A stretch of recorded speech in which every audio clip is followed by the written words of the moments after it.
Oh, excited. Where is everybody?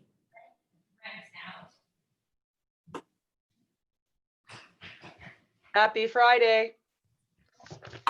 Happy Friday. You guys are past the halfway mark. Oh, You know, there goes our other dog running across, or is that the cat? Look on Karen. Katie is trying to get us a designation. She's looking into it for us, which is really cool for this class. I think it's awesome. Who? What did you say? Katie from education. I had, just talked with her in the beginning and just checked in with her in email, and she's still checking into getting us a designation for this class rather than just the credit, but a designation as well. Ah, I thought we already had a, okay. I know you get a pin. Yeah.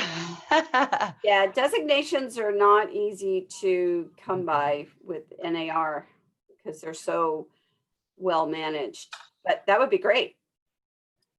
So we all here?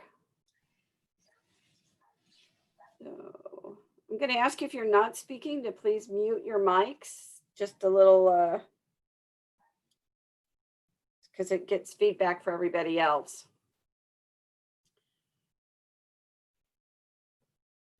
It looks like we still got a couple people logging in. Can you guys hear me okay? I'm at the farm, so if you hear cows in the background, I'm sorry. It's feeding time. Yeah. All right. What a week, huh? Wow. Oh my goodness. The crazies are out in full force. That's for sure. Even in transactions. Have you guys had a crazy transaction week with stuff? Crazy, crazy. So what I'd like to do to kick off this morning, I've been through many of these election week cycles since, because I've been doing this for 40 some years. So I've been through 10 of them. And this one's different for sure. But all the indicators I'm hearing are real estate will be minimally impacted in the short run here. So, I think it's just keep on keeping on is kind of the message. And the message we want to deliver to our agents is, just keep on keeping on, guys. And interest rates are going to stay reasonably low, if not even go a little bit lower in the first of the year. Supply is still going to be limited and demand is going to be high. So, those are the three main factors that can typically be impacted by an election. But I want to go around the room. I start with Lisa, and I just, want to get your kind of your pulse right now. I have two questions for you. How are you feeling? How's the mood with your agents? And then secondly, the question I always ask, what was your aha moment? What did you do differently, if anything? What did you reinforce that you were doing? And how did you feel about your week in general after everything we covered last week? So Lisa, I'm going to start with you, and then I'll just call you if you don't mind. I'm going to go around. I feel like Miss Nancy in Romper Room, but I'll go based on what I see on my screen. So Lisa, you're right to my stage left. I loved Romper Room. It was one of my favorite things. Yeah, I need one of those little, a mirror with the hole cut out. Well, that was a lot of questions you just threw our way. Yeah. Let's see. Yeah, it's been kind of a crazy week this week. I'm seeing right now, actually, I'm seeing a lot of extensions come in on, a lot of closings. Lenders are a little bit behind. Do you know, this is just a crazy time. The multiple offers that are coming in are really like, wow. And I'm talking like $900,000 homes, one with 21 offers on it. Amazing to me. And cash. Yes. There's a lot of cash being spent. A lot of cash out there. Yeah, right now. one of my aha moments.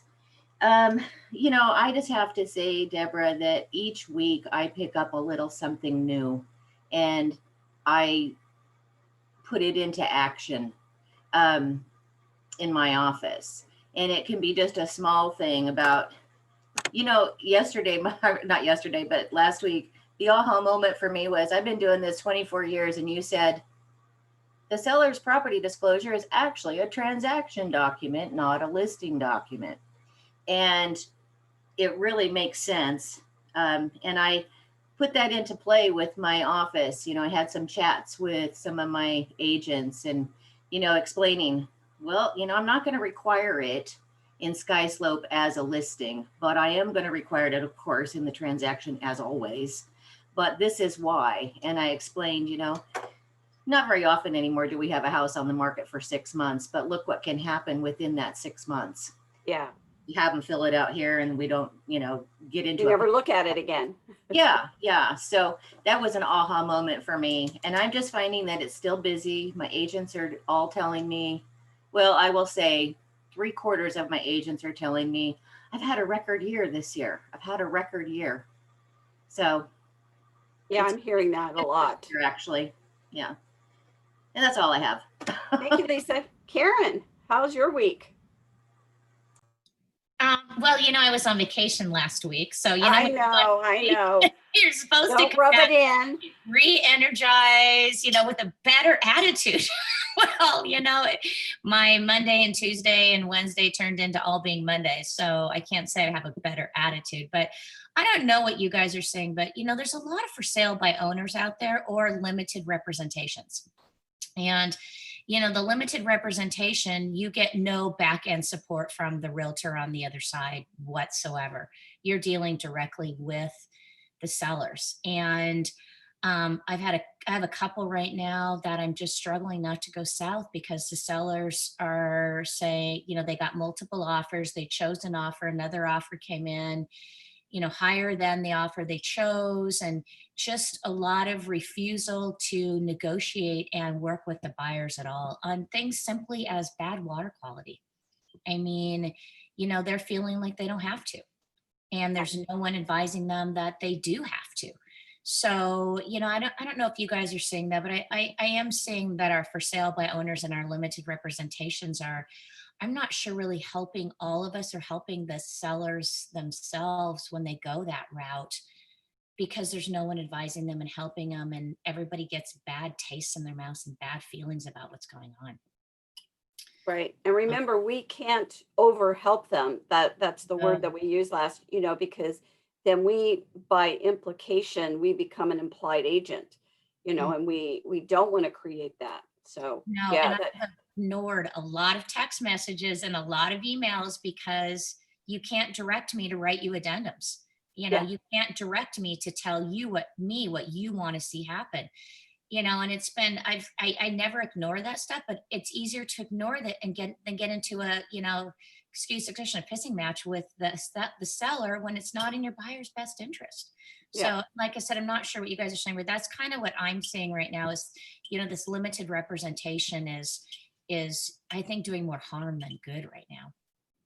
but they are a legitimate business model, and from an antitrust perspective, we have to acknowledge them as a valid business model. So Yeah, totally 100% agreed. yep. Celia. Hi, good morning. I think like Lisa mentioned, I'm seeing so many multiple offer situations. This week, I really went over again with my agents, not only how to really explain that agency disclosure pamphlet and the DLA, because it talks about that you can have multiple buyers you're representing, which is happening right now a lot in our area. So just really going over that again with my agents so that they can explain it so that there's no bad feelings down the road. Yeah. And then also just talking to them, also what their options are, prepping their sellers for what to do with multiple offers, how to strategize that, how to handle that. whether you want to use a multiple offer notification form or just keep it more casual, just kind of going over strategies for that so that the seller is prepared for the onslaught, I guess, and able to make a smart choice. And then in our area, I'm in Southern Oregon, we've had all the fires. Our inventory got hit even harder than the rest of the state, just for those reasons, on top of all the regular reasons. So I've really been talking to the agents about how to handle low appraisals because we're starting to get those. And so just how to handle low appraisals, how to prepare your buyer or your seller for what to do if that happens. And we've had it come up multiple times just this week alone. So I'm really just stressing education. Like, you don't want your client to be surprised. Like, you want them to know coming down the pipeline what might happen. So just talking a lot about that, but yeah, like something Good. new to learn Thank you. always. Well, at least you're smiling. It's been a little while, but I'm smiling because so far we've been pretty successful. Our Yeah. offer has been beating out the other multiple offers. Our sellers are feeling good about, things. Our buyers are winning their offers, so far it's good. I think education makes all the difference. Yes, it does. Marty, how you doing, my friend? Hi, good morning. I'm doing well. Thank you. Yeah, I don't have a whole lot to add to what's already been said. Probably the biggest thing well, two things, delayed closings. And we're not talking about a month, we're talking about days or a week. So it's just, I've seen probably a majority of our transactions, I've seen a delayed closing, and that's unusual. As far as appraisals are concerned, I've had a couple of people come to me with that issue. I've actually had some pretty good training on how to meet an appraiser, and I counsel all of my agents. I meet the appraiser every time. The appraiser cannot go in that house without me. And I have a file for that appraiser to hand that appraiser. And I pretty much have done as much of their work as I possibly can do. And so the more prepared you are, the better you're going to be at getting a property to appraise. And I have been shocked on a couple of my listings, particularly since we got into multiple offer situations,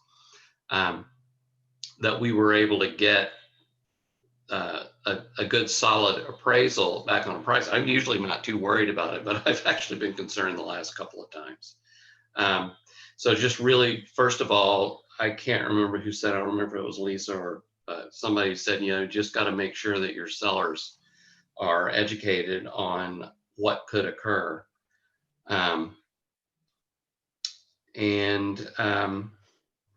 As far as takeaways from our last few sessions, it has become painfully aware, or I've become painfully aware that our policy and procedures haven't been reviewed in, I think, 6 years. I took over back in December, and I knew they were somewhat outdated, but man, we've got some work to do. So that's a little daunting. So I have a feeling I know how I'm going to be spending November and December. But that's it. I mean, we're still the other thing I've noticed is seeing a lot of transaction documents that I'm processing, not a whole lot of listing documents to process, and in particular new listings. So that's certainly slowed down. And although I've got one that I'm going to take live here in about 10 days, our owner has one that's going to go live on November 19th. So we still have people listing properties, but certainly we're seeing that seasonal slowdown. And I don't know, maybe people were in a little bit of a funk about this election, but now they're finally just going, okay, you know what? The reason didn't go away. So the reason I need to sell didn't go away. So let's just go ahead and do it. That's it. That's all I got. Yep, that's well said, Marty. The reason's still there. And, no matter what the outcome is, I think we're going to be fine. So Cindy, how was your week, and any takeaways, and how you feeling? Doing all right. It's been a little crazy. Myself, I'm recovering from 2 concussions, so it's Oh my been goodness. extremely difficult to function on that level. But very crazy in the market as far as just to mirror a few things that you guys were saying, appraisers, stuff I've never heard of before come across my desk. An appraiser literally walked in my office and asked me to pull the comps for him of a listing that's not even one of my agents. And I was like, that's not my job, that's your job.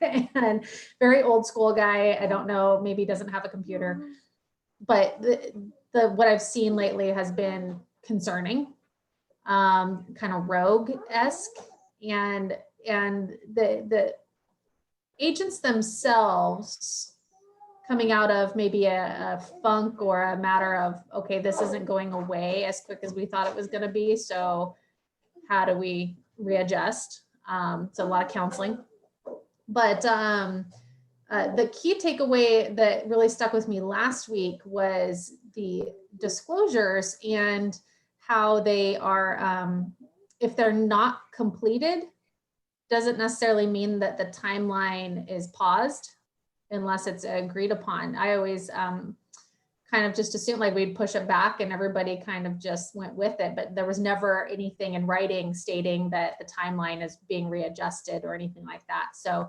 that's a huge takeaway that I have that I'm going to be taking to my agents. Cool. Jenny. I don't know, me, Jenny, or the other one?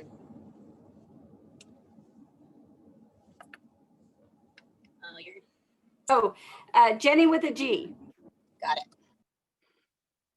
And then Jenny Turner will be next, or as I go around.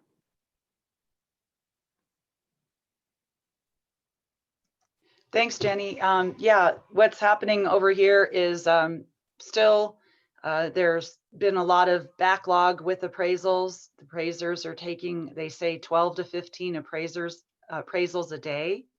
And someone, which is insane. And I know that when they've paid, clients on either side have paid for a backlog, because I had one seller doing an appraisal on their own to be proactive. Still with a rush fee of $750 or $1,000, they still were 3 to 4 weeks later.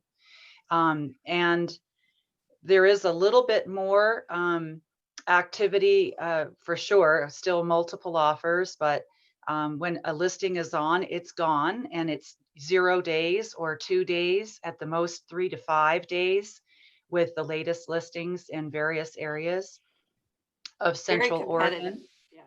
Yeah, very. And so people are concerned.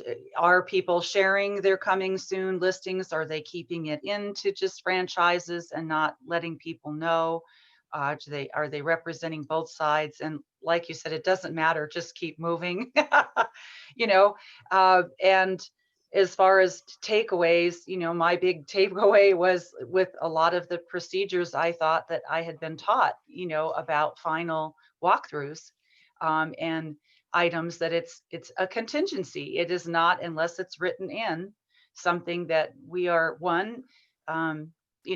liable for, and to not do it alone, because a lot of people who I represent are in a resort market, a second home, and they aren't here. So they want me to go through, and I can try to go through with them with video, but it's just one of those really awkward things that happen because it seems to be expected, but yet it puts me in harm's way. And, just people, again, who aren't here and that want me to, give them 3 names of people and then won't call the contractors directly. So I log and document that they are been given those names, and I give them their phone numbers. And I've had a couple of encroachment issues this week. So it's been rough. Yeah. Well, thank you. There's been some interesting stuff going on, but I know last week, a lot of you were surprised by the don't do the final walkthrough on behalf of your client that we talked about. Is it legal to do it? Yes. Should you do it? No, because you're assuming liability that is above your role in the transaction. So doing a walkthrough for your buyer is a definite risk management issue that you need to have in your policies. So, Chris.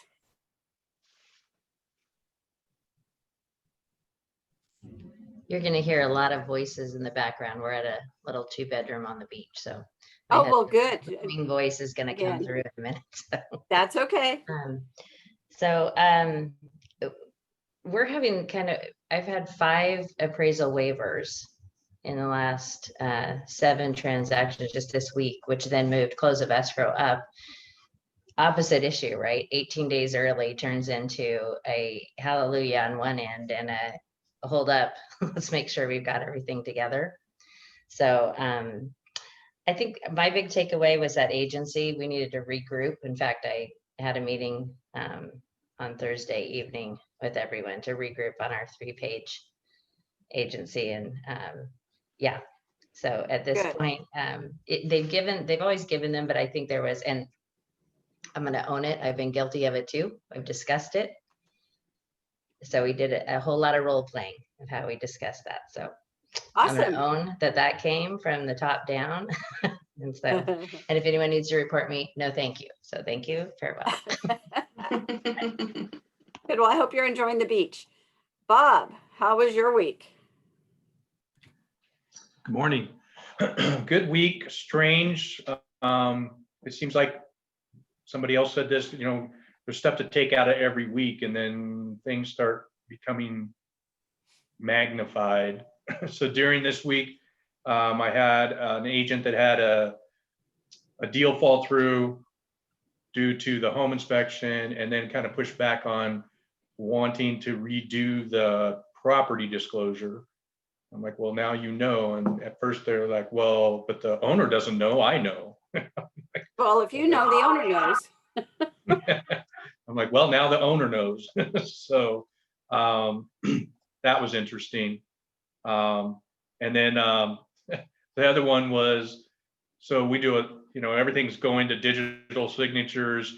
And I've been fighting this for a while as far as agent signatures on the buyer's disclosure on, they'll just put it into SkySlope. And I'm like, well, you don't have your signature on it. And that's just becoming more magnified, that, and the pushback of, well, I don't need my signature on it. It's a contract for a selling contract, the listing contract, and you didn't sign it. So it's been interesting. Sue, thank you, Bob. Let's move along here. Sue, you got some kind of psychedelic thing going on behind you. I think it's my screensavers. Oh. Sorry. No, it's like, I'll try to cover them while you're talking to me. This week, I living in the same area, kind of little story here, 30 years plus, I've been living in the same area, small town, and being in real estate for 22 of those years.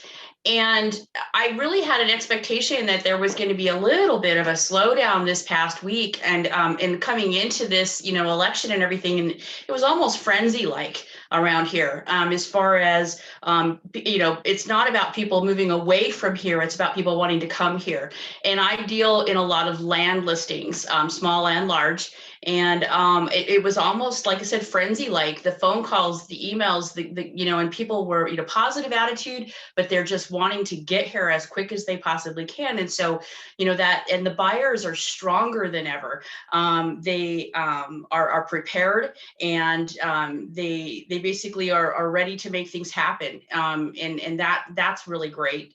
The takeaways, probably a lot of what I've learned in every class is an affirmation of a lot of the things that I know, and a lot of things that sometimes we forget to pass on to the other agents. Now, I'm not a managing principal broker any longer, but I do assist and help in the office.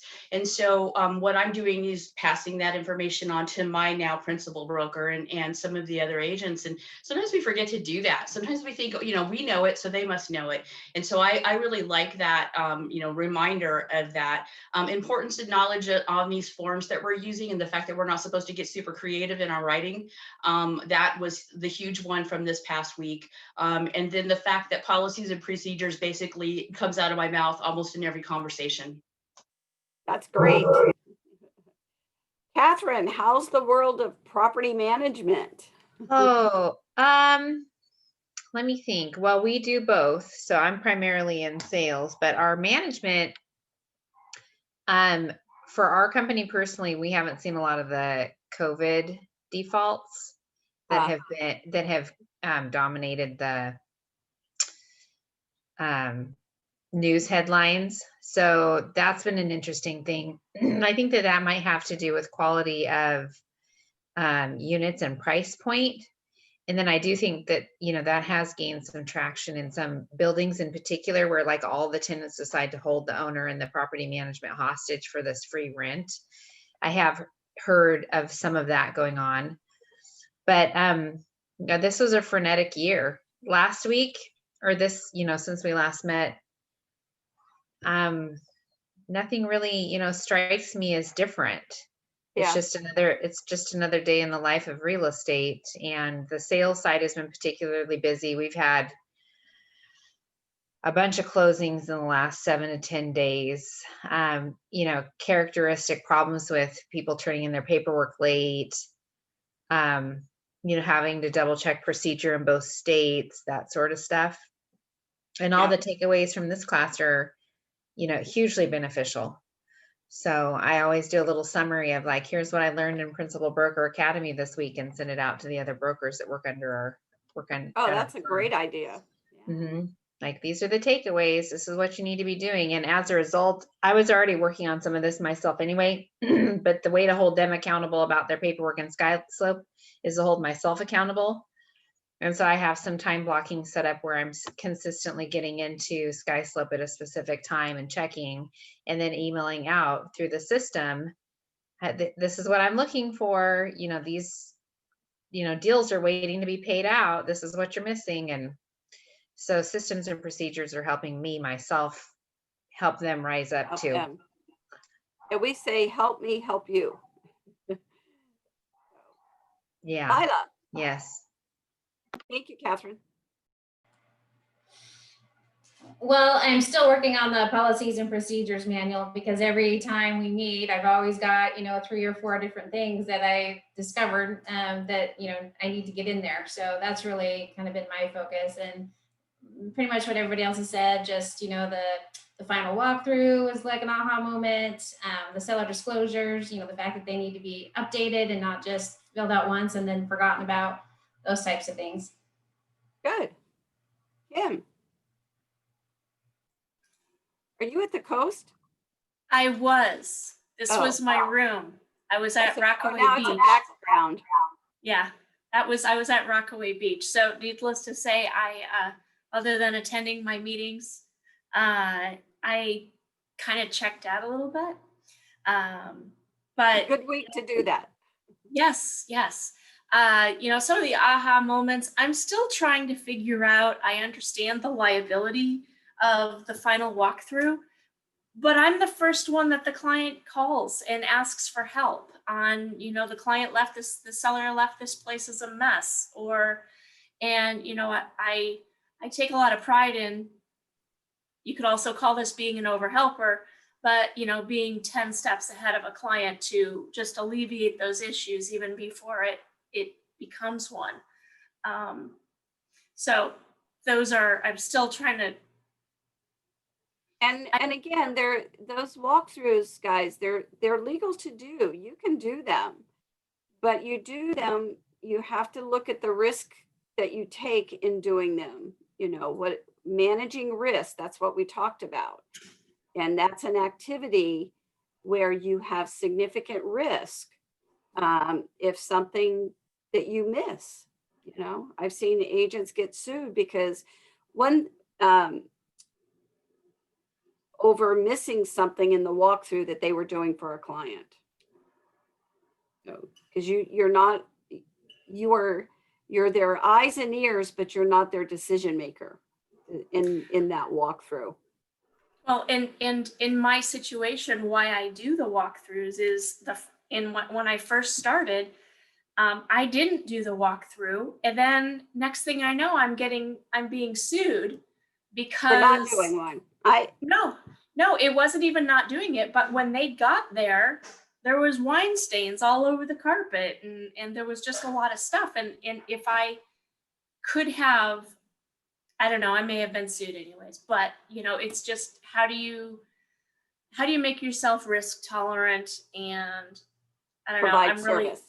yeah, and provide service. So It's a conundrum, but again, when you look at it from a strict risk management standpoint, you have to question, is the risk, and you know, you can go through the property and kind of give a perusal of it, but for them to make a closing decision based on your inspection of the property, their Yeah. decision to move forward based on your inspection of the property is where you cross that line.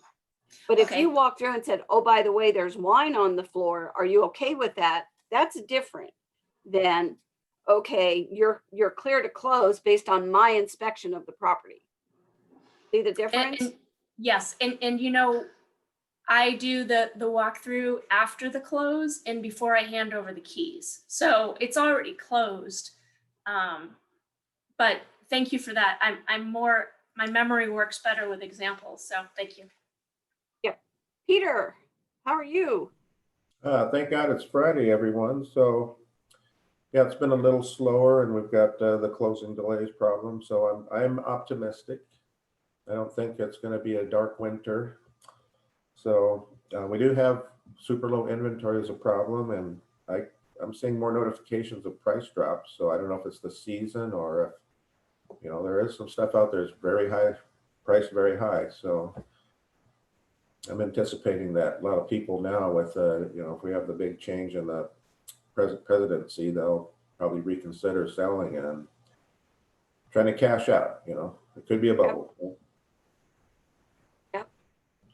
Okay, Maya. Did you say Mia? I said Mia. Sorry. Hi, good morning.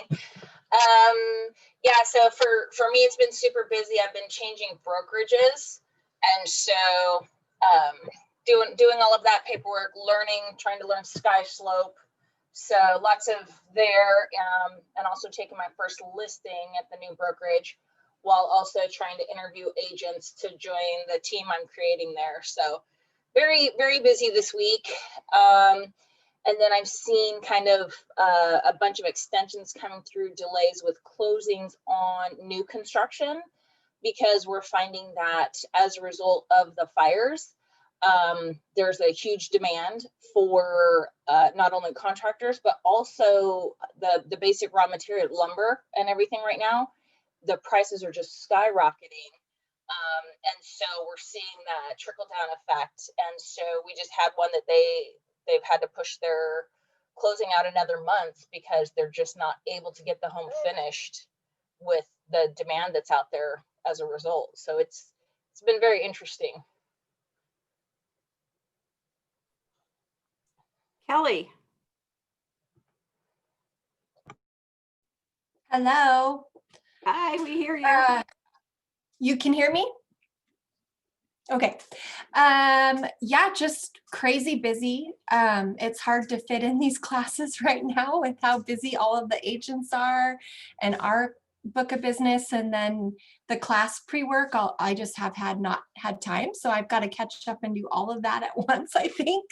It's just been keeping my head above water at this point. And then, you know, to add to it, we've decided to list our own personal house because I think it's a great market to do that. So just kind of feeling a little crazy and overwhelmed at the moment. And it's the first week that I've noticed my agents are starting to feel anxious about COVID and their business. And I've never really felt it prior to this week. I've had a lot of agents crying to me about their life and I feel more like a counselor this week than a principal broker.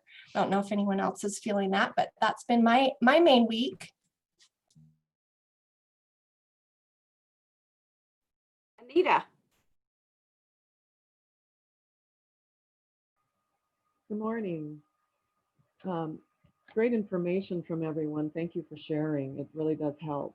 My takeaway, mine is just probably as similar as everyone else's. It's just kind of a bottleneck. People that I have buyers, they're not finding the houses. People that are in their house would like to move, but they don't know where they're going. And so it's just, it becomes a standstill, I'm sure, like for everyone else.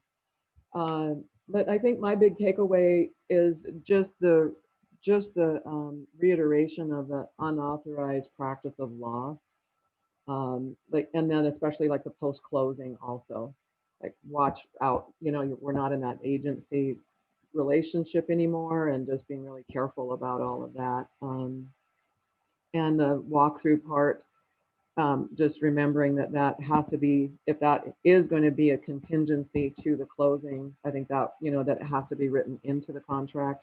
That was a really good point. So it was just a good little boost, shot in the arm about all of the legalities that we are in. And that I think we kind of get a little, I know I can get a little bit taking for granted, maybe sometimes just doing it, getting the results done versus, okay, whoa, I'm really putting myself in a big risk right now by either saying that or doing that or continuing to help after the sale in some ways that aren't, that are going to create more risk for me. So loving the class. Thank you. Yep. Jenny and Katie, are you there? Katie? Yes, I'm here. Okay. As soon as Jenny's finished, I want to break them into 3 groups. Okay, I'll let you know. Into 3 breakouts. I'm going to give them the instructions and then we're going to go into 3 breakouts for 10 minutes. Okay? Sounds great. Okay. Jenny, go ahead and then we're going to do a breakout. My takeaway from last week was just the overhelping. And so I've really been working this week with my team on not overhelping and language around that and role playing around that. And so that's kind of been our focus. I let my team manager go on Monday. So this has been a pretty crazy week in our team and trying to figure out what our next step of leadership looks like. And it was definitely, it was my choice. It was overdue, but it's still disruptive. It's still hard. And you're still kind of figuring out how to fill holes in the short term. So that's really kind of been our focus this last week. I'm not seeing extensions though. I'm seeing things close earlier on time with lots and lots of appraisal waivers. So I'm not having problems with delay closings on my end at all. And where are you located? Portland. Portland. Yeah. I think it's pretty market sensitive a little bit too. So, okay, guys, we are on page 17. Thank you guys for sharing. That is so important for you guys to get to know each other. And we're on page 17. And contract law versus what you really do. And how many of you have felt that over the last few weeks in this class that, what the law says and what we really do sometimes can get a little bit wonky. That's a scientific term, wonky. Making sure that we are not overstepping, or as we talked about, overhelping. And the unauthorized practice of law is happening daily with your agents and they don't even know it. Just when they write language in an addendum or something like that, they're putting you at risk, especially if that language is contractually binding on the parties. See the difference? So if it's contractually binding and they're not using a pre-printed already, just fill in the blanks, they're crossing that line. So your policy should reflect that any language written over and above what's already in your forms needs to be vetted by you. we've got some cases going now across the country where agents have just gone full bore, you know, especially some of the newer agents, they're writing War and Peace, you know, you get an addendum. And I just saw one the other day from an agent in another state that I'm serving on a panel to decide if this agent even gets to stay in real estate. They wrote a full page and it was narrative, and somewhere in the narrative was actual commitments that was committing the parties to. And you had to really ferret through this long written addendum to figure out what it was even saying. And the party signed it. And, you know, I had to read it like 3 or 4 times to figure out what exactly had the parties agreed to, when in actuality, everything that was in that form, once we picked through it, everything in that form or in that written addendum was in a form that already existed. So that's where you have to really manage your folks, is making sure that they're not rogue. Somebody used that word earlier, that they're not out there writing contract wording. Okay. So you guys get that. I'm not going to beat this horse, but the two, oh, and Karen, I would never beat a horse. I know you love horses. That's really funny. So we've got 2 breakouts right now. I'm going to have you do both of them. The one on the bottom of page 17. Are you guys with me? I'm going to have you discuss this in your groups, and on the top of page 18. Okay, on the top of page 18. I want you to do those, both of those, and I'm going to break you into groups. Katie's going to do that. And Katie, we're going to come back in 10 minutes. So at 9:52, we'll come back. Are we good? Got it. Okay, Katie girl, take them away. And then, yeah.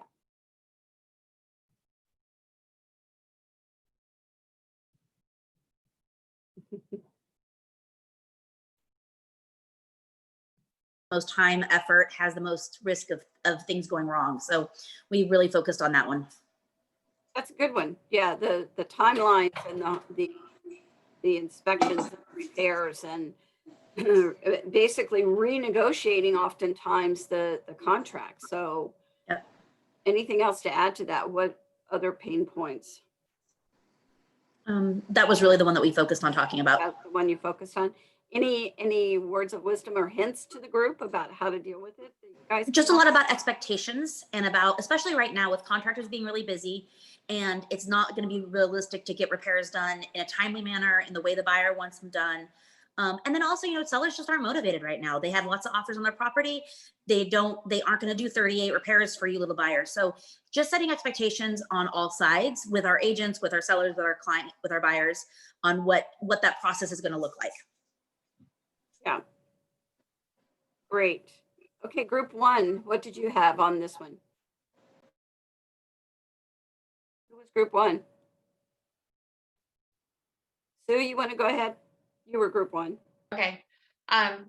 Yeah, we didn't get into this a whole lot because we spent a lot of time on the first issue. We had a lot of examples and scenarios and stuff that we were going through. It was brought up about disclosures, probably being one of the bigger pain points. We didn't get into specifics. And then secondly, it was repairs, just because what we see is, you know, creative writing classes. I mean, it's like people just get into really, some people don't. I mean, some people, they just want to cut and dry. I'm one of those, you know, let's get it over with, not a lot of words. But sometimes you get those things and it's like a creative writing class. And like you said, you know, War and Peace, and you're just sitting there going, does that mean what I think it means? You're not really sure because of the way that they wrote it or where they placed the commas. I mean, a comma can make all the difference in the world in what something says. And so anyway, yeah. Good stuff. Good stuff. What about group 3? Anything on pain points? We also, you know, just threw out, aside from what was discussed, appraisals, setting expectations for that. Closing is always like we've talked before in our groups, accepting, talking about the different points of negotiation in the contract, acceptance, inspection, and appraisal, and preparing people. We know that lenders and underwriting and preparing them with paying of the contract is an issue, making sure we have full listing signatures, because if it's not fully signed by us as brokers, it's not actionable. And that HOAs and CC&Rs, we're concerned that a lot of times in the transaction, if there isn't paperwork that's filled out about the HOAs, it's sometimes a cost because of the property management companies. And clients are Wow, not. you guys came up with a lot. So, but nobody's mentioned, and I'm going to go back to group one here. What about multiple offers? How are your policies in handling multiple offers? And when do you have that conversation and train your agents to have that conversation with their clients? Marty, do you want to answer that?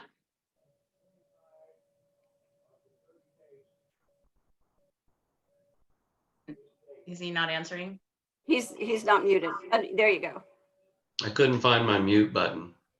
I think I prefaced our meeting today by saying that it's become painfully aware to me that our policy and procedures manual is woefully inadequate, and it is not addressed, and it should be addressed. And I learned that by attending this academy. So, and I'm getting the question because we do run into it quite a bit. I have one broker who, I don't know how he works with the volume of buyers he works with, but he's basically developed a best practice from some national networking groups that he belongs to. And so I've actually literally taken one of his documents and printed it out and intend to, I think to your point, Deborah, get some of that language vetted by the attorneys and make that a suggested language, part of a suggested language document. Yeah. So, and that's great. And I don't want to interrupt you, but well, my feeble brain here, but a good policy is that they are not to do any language outside filling in the blanks unless it's delivered embedded to you as the principal broker. Yeah. So that's a good way to put in your policy. This is the way that I tell my agents to do it. If you got a multiple offer situation on your listing, you just simply write one thing: send me your highest and best offer by a certain time. That's it, done. And then let them all do their thing. And then I also explain to my brokers that, when you're explaining these multiple offers to your client, it's not all about that dollar amount that's sitting in that line there. There's a lot of terms and conditions that they need to go through to make their decision. You guys get a copy of the spreadsheet that I think I provided it, but I don't even put the names of the buyers or who the agent is on the spreadsheet. I don't even put that in there. If you've attended any of the NAR conventions that's going on right now, there was a big discussion about love letters and fair housing. And remember, I'm not going to do a deep dive, but it is an issue. And, the question of the love letters being submitted with offers, and who makes those decisions, you guys? Who decides how you handle multiple offers? Who decides if they're going to review a love letter or not? Celia, you had your hand up. Yeah, it's a big deal. So we talked about that a lot this week, about educating your seller, what their options are, the pros and cons. Sometimes sending out that multiple offer notification for highest and best can actually scare buyers away. We've had that situation where we had a lot of good offers and they got this notification and they were like, oh, we're rescinding our offer, and they lost their offers.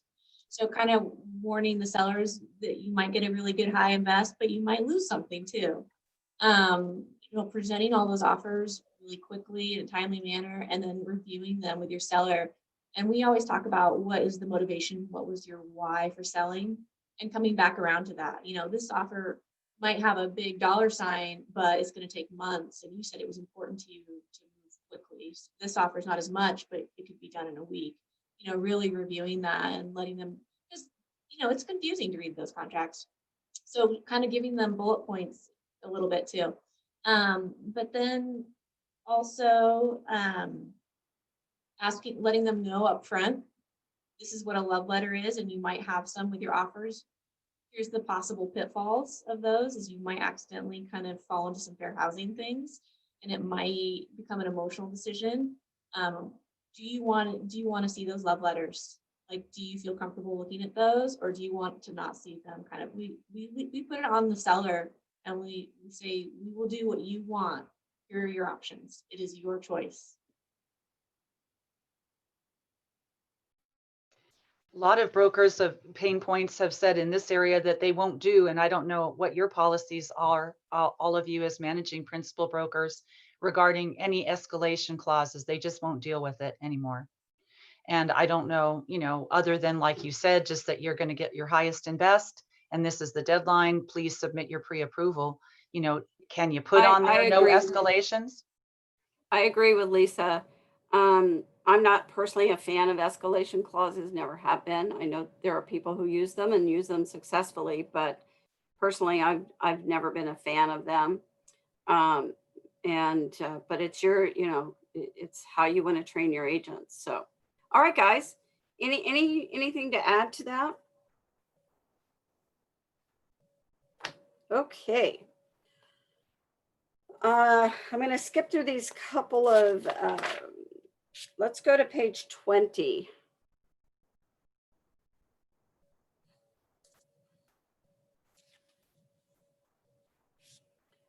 And delivery and acceptance, you guys, these are legal terms. When do you have an actual mutual meeting of the minds? And that's when delivery and acceptance has occurred. And I want to go a little bit off topic here, going back to the seller's disclosure. The seller disclosure says upon delivery, okay? When the seller delivers it is when your time clock starts running. Okay, so it's delivery. Be sure you're clear on what is delivery and what is acceptance, especially in the digital world that we're in right now. So let's go to the, are you verifying the dates when you're reviewing documents through DigiSign or digital, whatever platform you're using? Are you making sure that those dates are matching up what you think? Because I'll tell you a situation recently where file was, not my office, thank goodness, but a file was entered into their, and it was paperless pipeline or one of those. But anyway, but the dates were all reversed, where everything was signed, but to determine was there really true offer and acceptance, someone had manipulated the dates on the DigiSign somehow. I'm not techie enough to even know you can do that. But anyway, so when you're reviewing documents, are you spending the time to verify those dates and to look at those dates and to make sure they match up? Are you making sure that your dates, your timelines are running correctly? That your agents are aware of what are holidays, what days are banking days? Is that part of your process when you're reviewing contracts and when you're training your agents on contracts? One of the things I train on when dealing with agents is, forget love letters from your clients. Do love letters to the agent that you're about to engage in a transaction with. Do a love letter to them and say, hey, I'm looking forward to working with you. We've got the documents all signed and accepted. According to my review, this is the date it was accepted. This is what the timelines are. This is when we're going to have the home inspection done. this is when we're doing this, and you have a checklist of all of that. That's your true love letter on behalf of your client, is getting that to the other agent and creating that cooperative environment right out of the gate. And if your agents are not able to sit down with a contract and fill out that checklist of what those dates are, the number of times I've had an agent have wrong dates on when something is expected. A big one was just recently with Columbus Day. You know, Columbus Day isn't a holiday. It was a, if you're counting contract days, it was a day you count. You would not believe the number of situations where I had to step in and say, no, that was a business day, because we got down to the wire and, well, no, it expires tomorrow. No, it expires today, because the other side was counting Columbus Day as a non-banking day. And so, you know, you got to be careful and make sure that you're training your agents on, and I don't want to too deep a dive on this, but my goodness, the number of mistakes that are made on dates is amazing. Catherine, you have your hand up. Glad to hear from you, my friend. Can you clarify for me? So Columbus Day is not a federal holiday, or the banks are open on Columbus Day? Can you give me the Well, whether the distinction, banks please? are, it's actually listed, and I think I have the list here. It's listed in the Oregon Real Estate Agency rules of what is a holiday. Oh, because I always just do a search for federal holidays. So I'm referring to the wrong thing, is what you're telling me. It's in the Well, agency rules what is considered a holiday for banking days. Oh, interesting. Okay, thank you. I didn't know that. Yep. And it's, there was actually an article, if you go onto the Oregon Real Estate Agency and you look at the Orange A, y'all read that every week when it comes out, right? There's actually an article that was written by a title company attorney who's on the board, that gives you a really good tutorial for your agents on what is and isn't a banking day. So I'll find that link and send it to you. There's also on the Oregon Real Estate Agency website, what's required, what they consider a complete file. And it's in the brochure form. I'll get you the link. I better write this down or I'll forget. Sorry. I would really appreciate about the brochure form, because that would really help. But when you're saying about these banking days too, and those contingent right to purchase contracts, there was some really weird language, and I'll have to refresh it because I haven't needed to use it lately to see if they've made the change.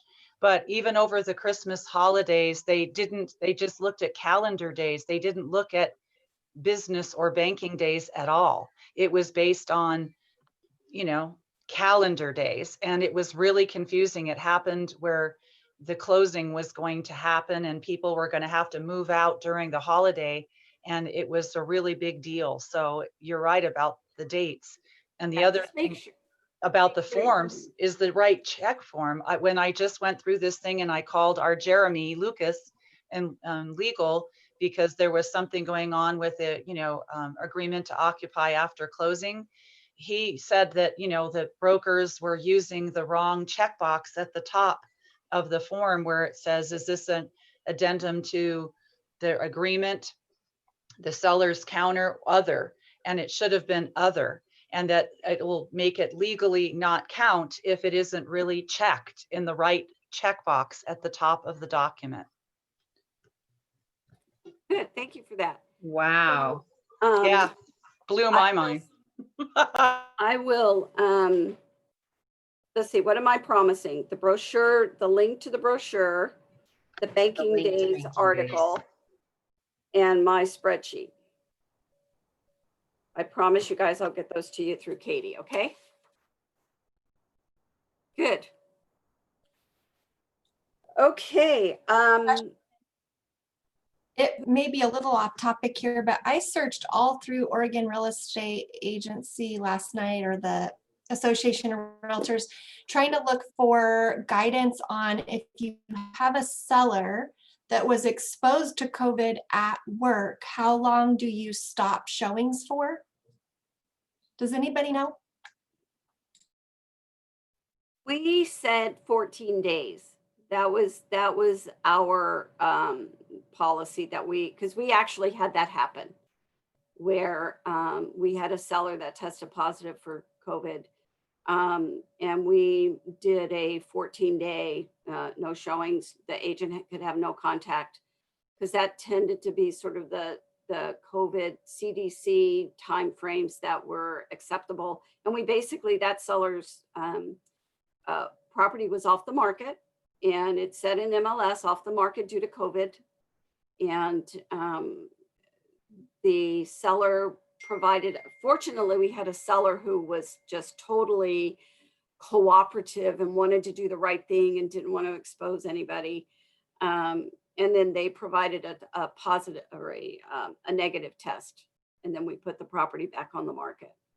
So the CDC is where you want to look for those guidelines.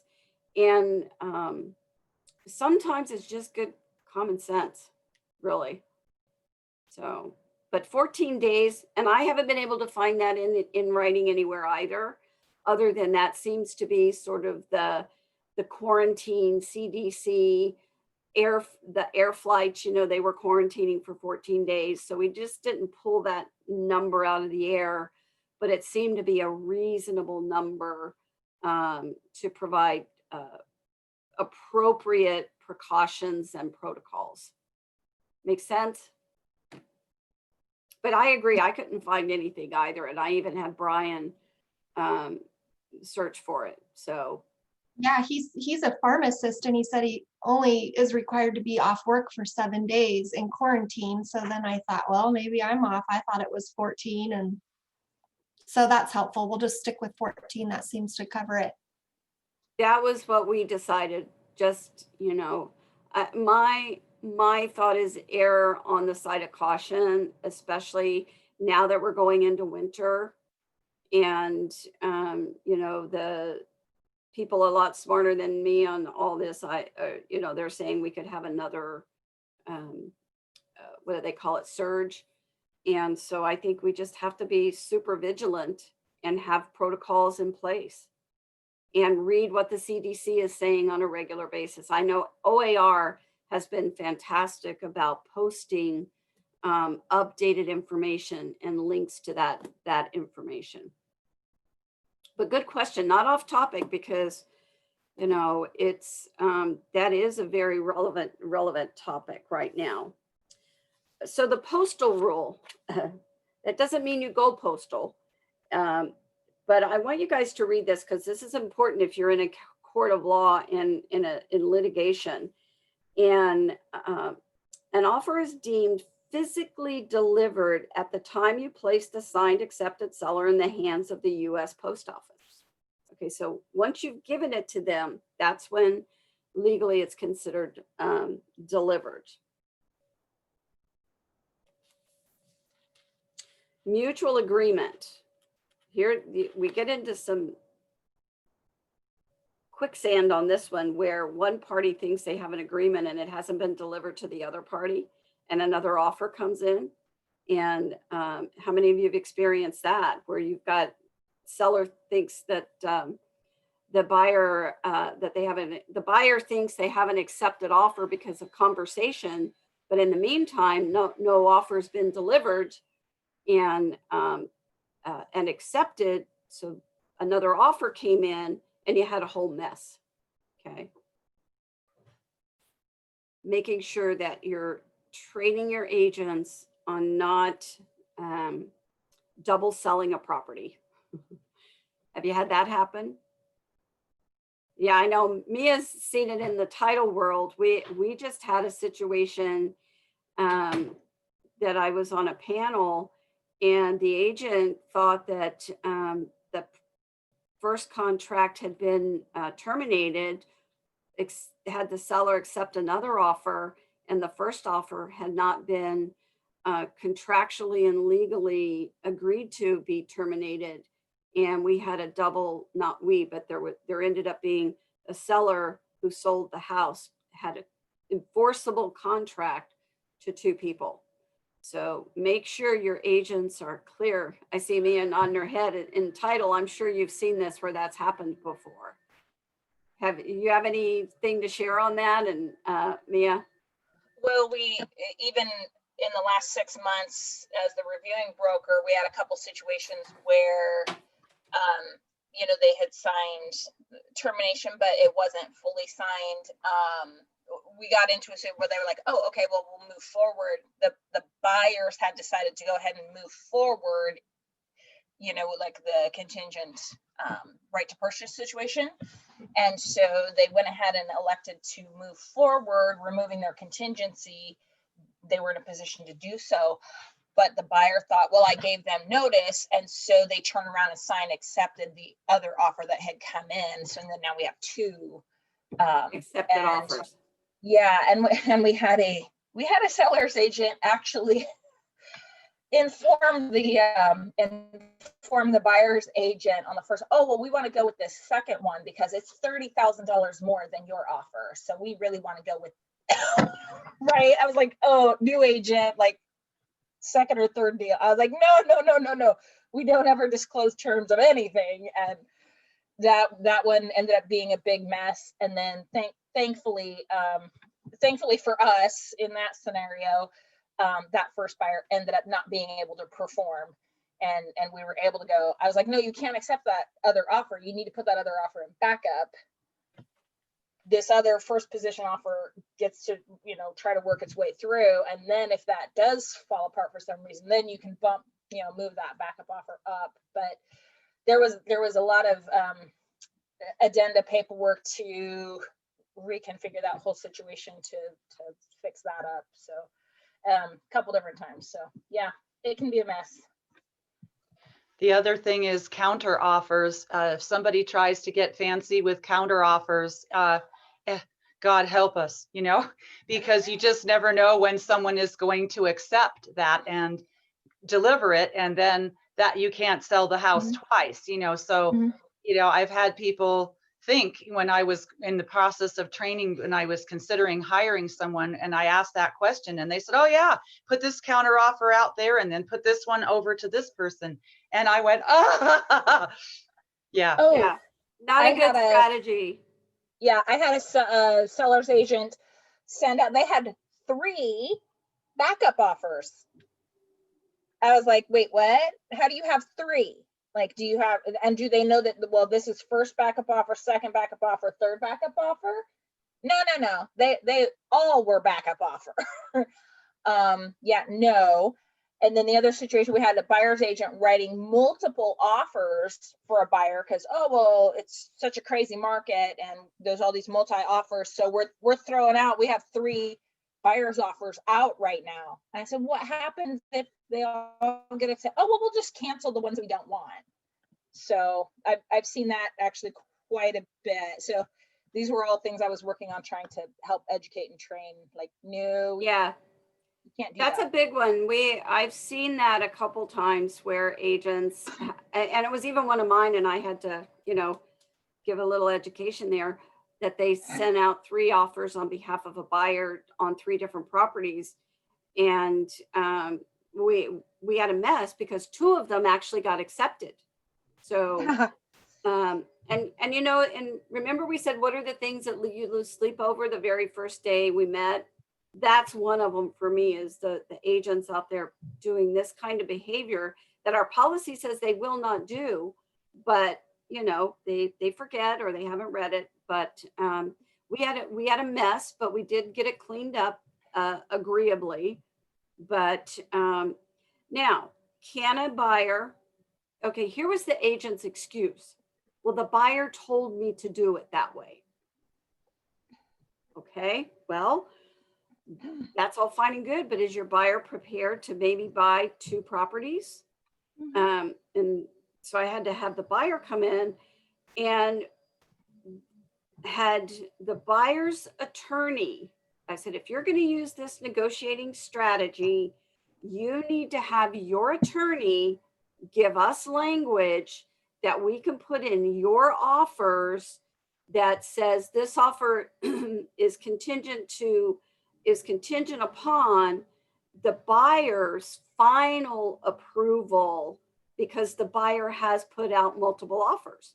And I said, you get your attorney to give us that wording. I'm not going to word it for you because I'm not going to practice law. But if you have your attorney give us that language, we're more than happy to send out multiple offers on multiple properties. And that's what we were also advised by the attorneys, is that if you are doing those and the buyers are writing multiple offers, they have to put language in there to disclose to the seller that they have multiple offers out, so that the seller can then be fully informed in making their decision whether to accept that offer or not. That they're accepting the offer isn't the final, that Correct. buyer still has the contractual right to say, no, I'm going to go with this other one instead of this one, instead of yours. Yeah. What Catherine. about backup Wait, offers Catherine with had- that? Wait, Jenny. Oh, sorry. Catherine had her hand up. I Go have a ahead. question about that. How can we be telling the buyer what they have to disclose to sellers at all? Because is there anything that says buyers cannot write multiple offers? So I don't know that we have No, to give seller privy to that information. I get what you're saying.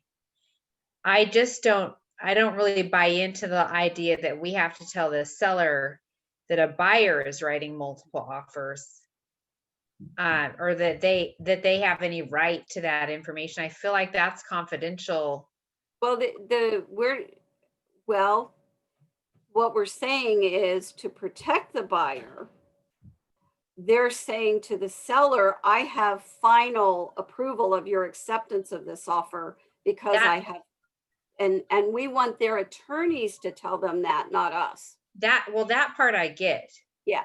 And that part I agree with. What I don't believe is, I would never think that as the buyer broker, that there is any right on the side of the seller to know whether or not my client wrote multiple offers.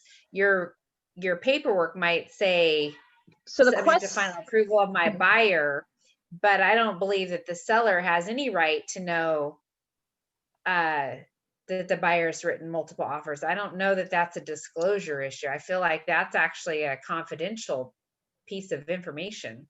Well, unless the buyer finds themselves, it's a gray area, Catherine, you're absolutely right. But the most important thing is that you're not obligating your buyer to buy two properties. And so that part I get. Part I get.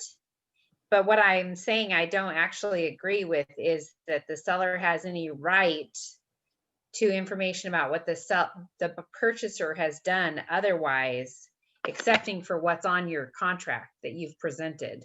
I don't believe that the seller has any right to that information. I think that falls into confidentiality, and that actually works against the buyer to make the seller aware of that, so that the seller has all that information when they're making their offer or making their decision, because that makes the buyer's offer less attractive, or it makes the buyer look less. Yeah, I would agree with you, Catherine, that it is information that affects the buyer's negotiating position. And I would say yes to that in normal circumstances. And I agree with the language, adding the language. I just wouldn't say why, and I don't believe that anyone has the right to that. We went by the buyer's attorney's recommendation, so of putting that in there. It's just so the seller knew that this buyer does, and actually the attorney said it strengthened the buyer's position, because the seller's like, well, gosh, he might go with the other one. So right, it creates motivation. It creates motivation to the seller. I've seen this before in seller counter offers back to buyers in multiple offer situations. And I haven't heard of involving an attorney to write the language, but I have seen sellers instruct brokers to send back multiple counter offers saying the first person who signs it with delivery is the binding offer. Unless there's that language. unless there's the language saying that that this offer is still, even if the seller accepts it, it's still, which is offer and acceptance, and it's still subject to the buyer confirming that and accepting that it's So- not a done deal yet. Well, and what I'm saying is I've actually seen something different. And what I've seen is like, it'll say in the seller counteroffer and it'll go to multiple buyers and it'll say, Oh, yeah. Seller counteroffer terms are these. And a fourth item on there says, the binding agreement is subject to the, seller has countered multiple buyers offer. A binding agreement is dependent upon the party that accepts and delivers the signatures first or something like that. I don't remember the exact verbiage. And then these sellers brokers will send out 3 counteroffers. Now, I haven't seen that in a long time. It was several years ago. And I think that's dangerous practice. I would not advise or train my agents to do that. And the reason we sent this particular buyer was driving the bus and was trying to get our agent to practice law by adding language. And that's when I stepped in and I said, we're happy to add that language, but you have to have your attorney or you write it and provide it. We will not write that language on your behalf. And that's I think the why is confidential. And I would not disagree with that. Okay, guys. Whew. That's interesting. So let's move on. We're on page 21. We got a lot to cover. What A time? quick question, maybe. I'm sorry, but it was regarding backup offers. And when people think that when they've put in a backup offer, when to put it in or not, how all of you deal with that? Because if they decide that they want to withdraw their backup offer, is that cool? Or can they withdraw it? That sort of situation. Well, to answer the second question, can they withdraw it? Yes, in writing they can, absolutely. And I've seen them withdrawn frequently lately because we are seeing an increase in the number of backup offers that are coming simply because of the multiple offer situations. Just by the nature of the beast, you're going to see more backup offers coming across your desk. Can the buyer withdraw those? Absolutely. And is it a good strategy? Depends on the buyer and the seller's motivations and position. So yeah, I mean, that answers your question, right?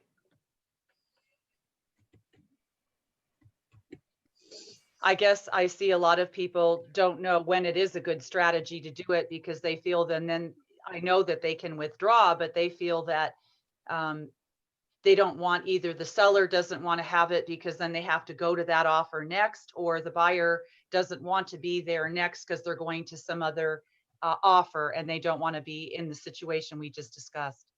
But in a tight inventory, that's the buyer's decision to go into backup or not. It's the buyer's decision, and it's the agent's responsibility to make sure the buyer understands and has read the backup offer and what happens. So yeah, but we're just seeing more of them, and you need to have again, policy in place. How do you handle those in your office? Lisa, are you seeing a lot more of those coming across? Sorry about that. Backup offers, yes. I don't like them personally. No, backup offers, escalation clauses, they create more messes, in my opinion. But I would agree with you. Are we seeing more of them? Yes. And that's because we're also seeing deals fall through because of appraisals, because of inspections, last week alone, we had 3 backup offers move into first position.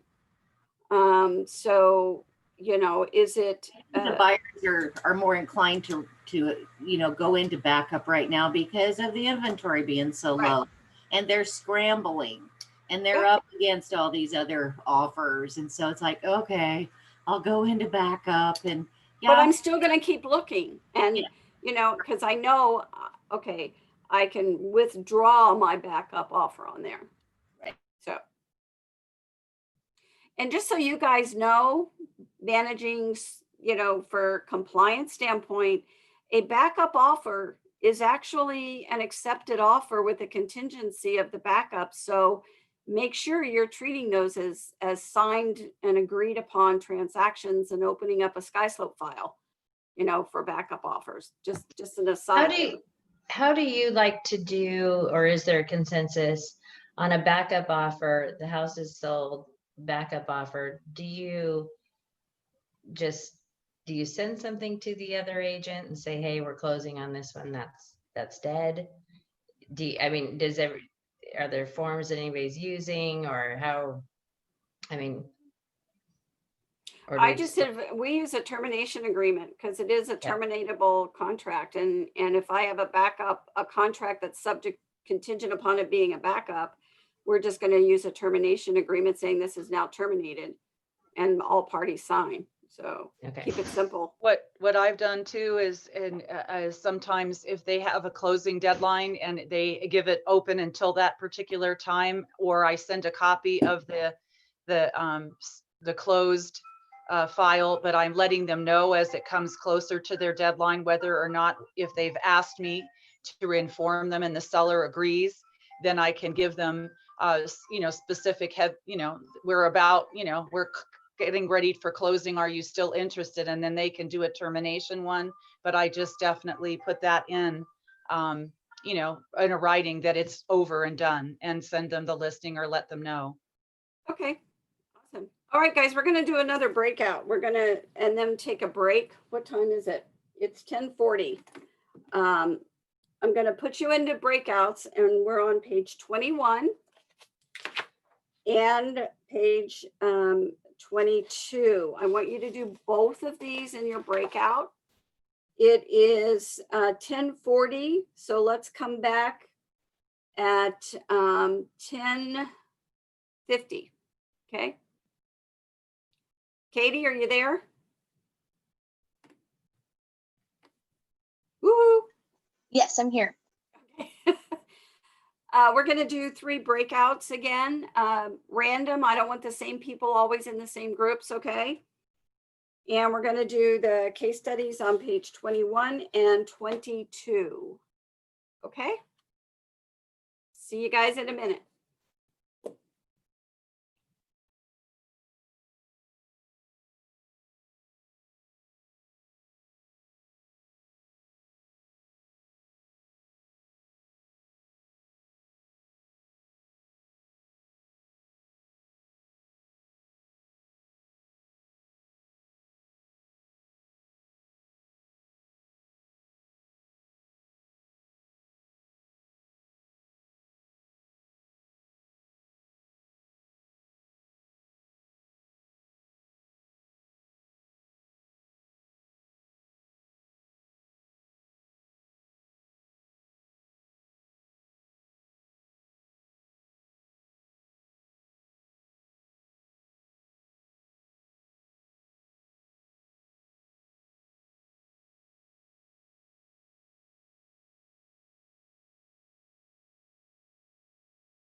You guys were fast.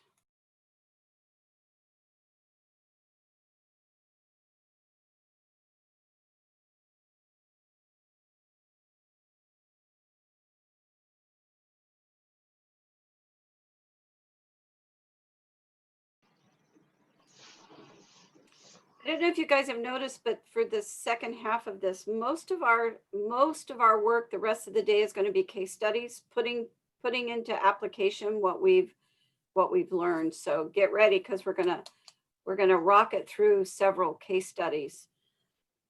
Okay. Group number 1, who is your spokesperson? Sue?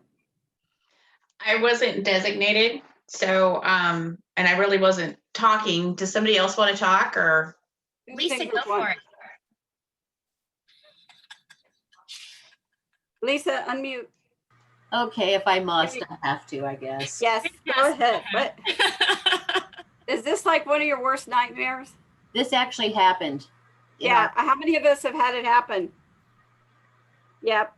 Yeah, I was telling the kids in my group here that we actually had a bunch. It was another new construction neighborhood that we were working, and somebody actually bought the wrong house, and the house that they thought they were buying was already pending.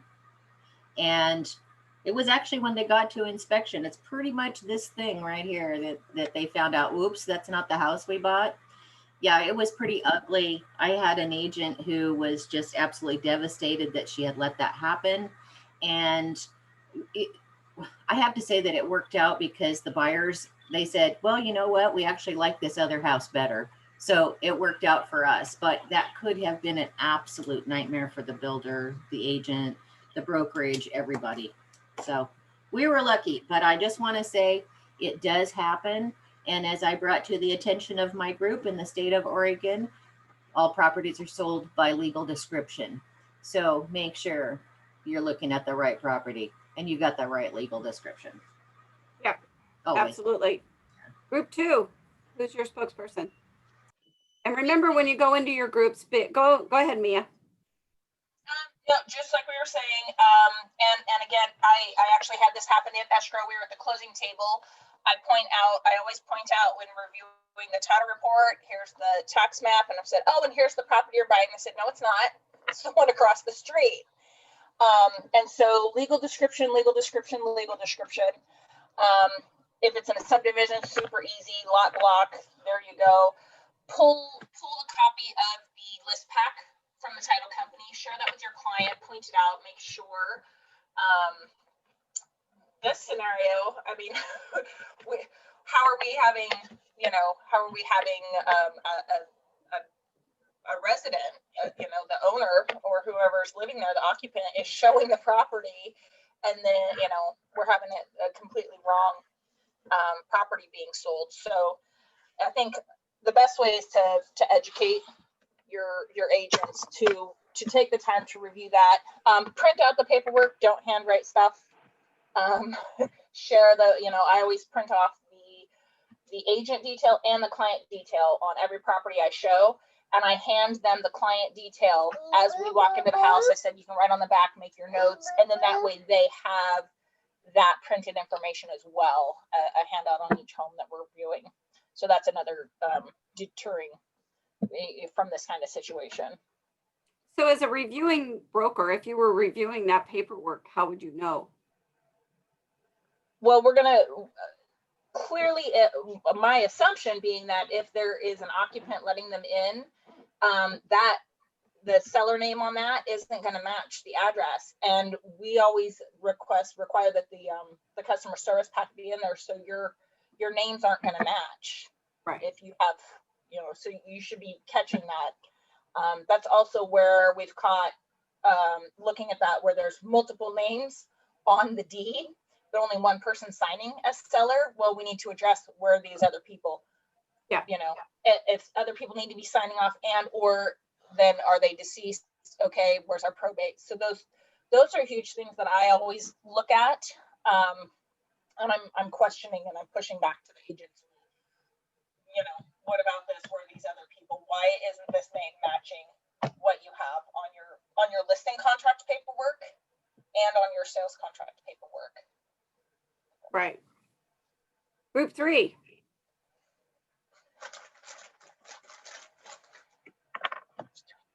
Who is group 3? Come on, shy people. We Our obviously need to do chance better at setting a Sure. designated speaker because we Okay. didn't.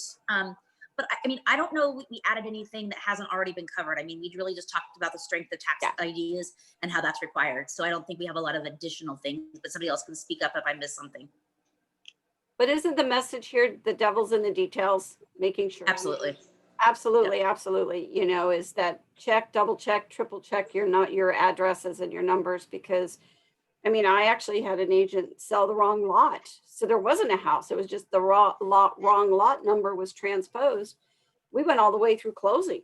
Buyers took ownership, and it was off by one number.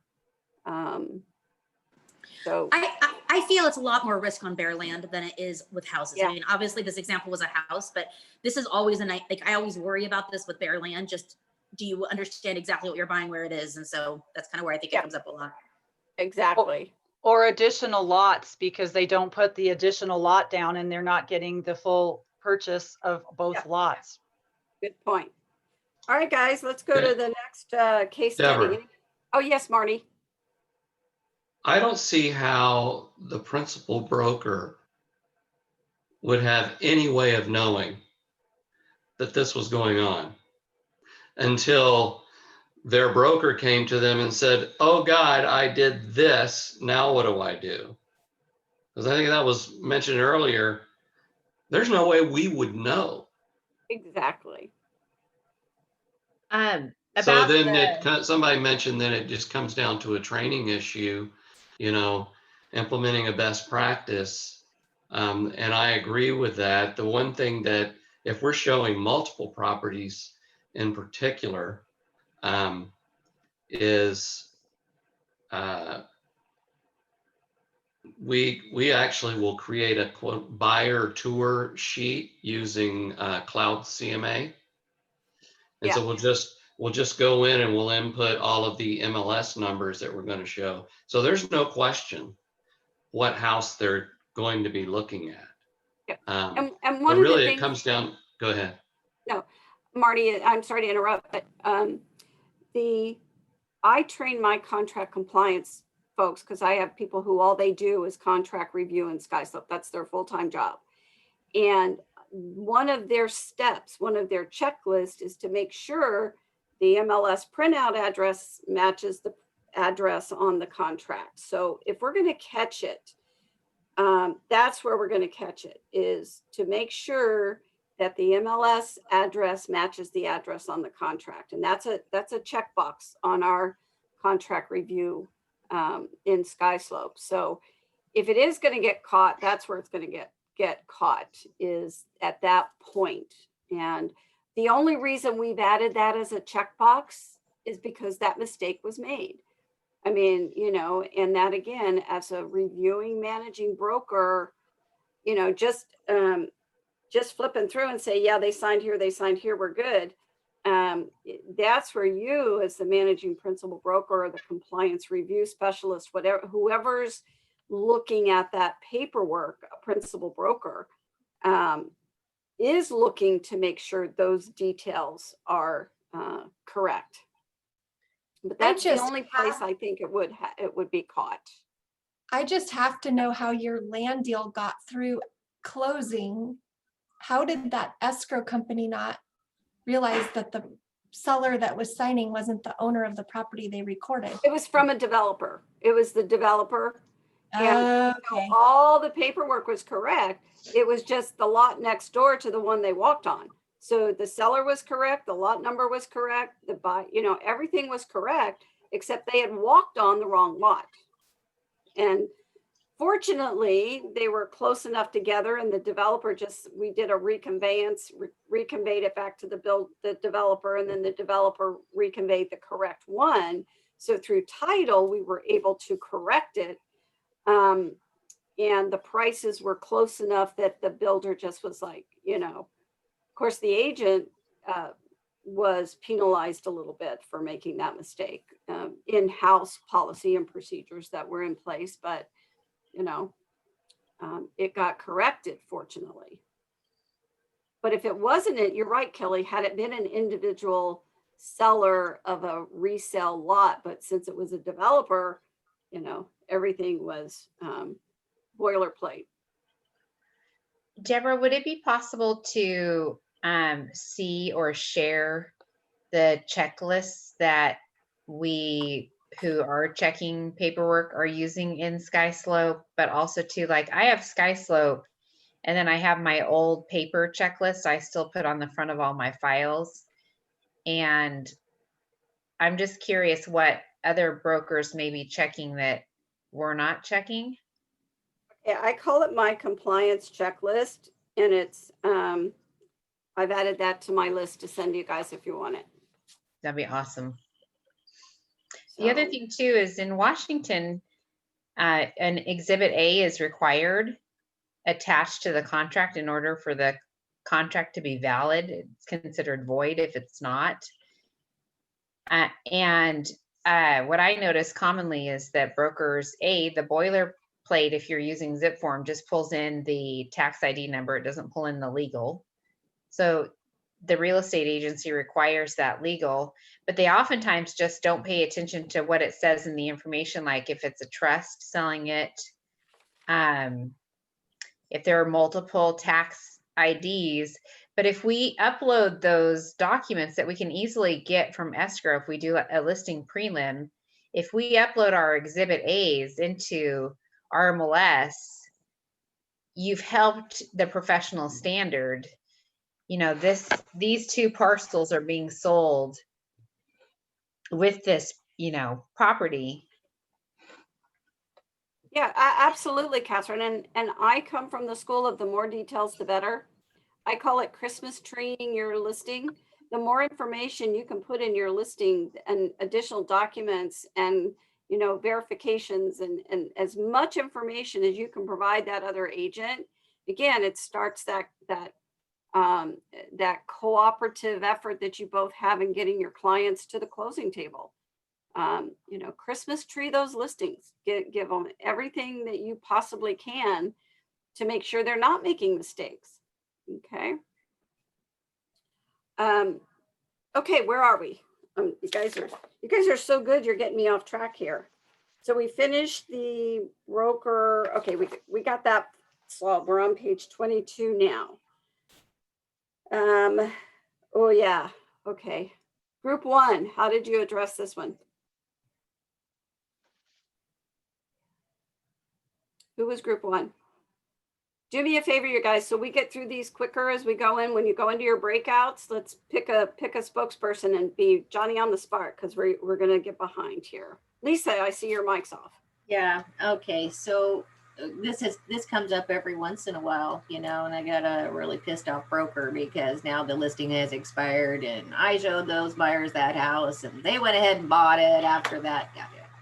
Well, it kind of comes down to, you know, using a buyer broker agreement, going back to the listing contract, and, you know, that was where you should have gone over with your seller. Look, if this expires and you sell it within 45 days after, you're paying me a commission. So that's just doing all your due diligence with that buyer using a buyer broker and going back to the listing contract, explain that to the seller so that they're aware. Or you're going to just be SOL. Well, and if they list it with somebody else, we know all bets are off. So all bets are off. Yeah. Yeah, that's a tough one for your agents. Group 2, anything to add, or group 3? Unless you have something to add, let's just mosey on. No, that was what we came up with as well. Yeah. Okay. Let's talk about the as-is clause. I'm not going to break you out on this one. We're just going to do a quick overview. As is simply means that the seller is not going to make any repairs. But the one thing that's missing in this is as is means at the time of the transaction. Okay. So at the time of the transaction, at the time you enter into the transaction. So the seller's saying it's as is as of this date that we agree. Now, as is does not relieve the seller of the legal obligation to disclose material facts. Okay, make a note of that. Selling as is does not relieve the seller of disclosing material facts. As is simply means the buyer is taking possession of the property. The condition it is when they write the offer. Now, how many times have you had it say as is, then the home inspection gets done and the buyer comes back and says, well, you know, I know it says as is, but I want these. Yep. Every time. So, Quite a bit. yeah, exactly. They use that to win the multi-offer and then turn around and put in a repair request.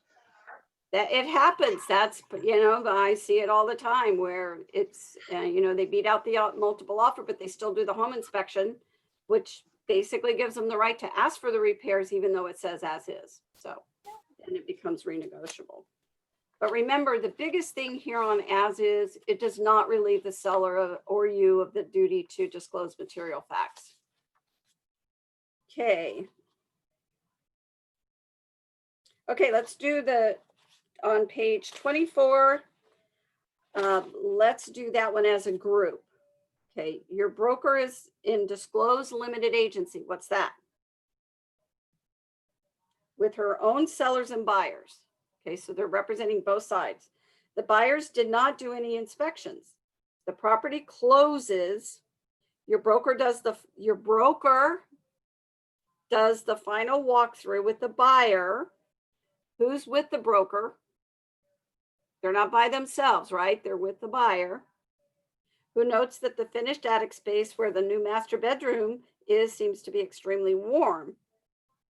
Why isn't the air conditioning working up here? Your broker then replies, it is because the vents are closed. The sellers want to keep their utility costs down. The buyer proceeds with the closing, assuming nothing is wrong. A week later, your broker receives a letter from an attorney insisting that your broker pay for air conditioning to be installed in the attic. As it turns out, there were no vents in the attic. The seller never installed air conditioning vents.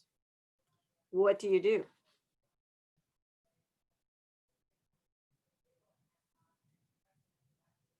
Chris, you're looking there with a smile on your face. Come on, girlfriend. What do you do?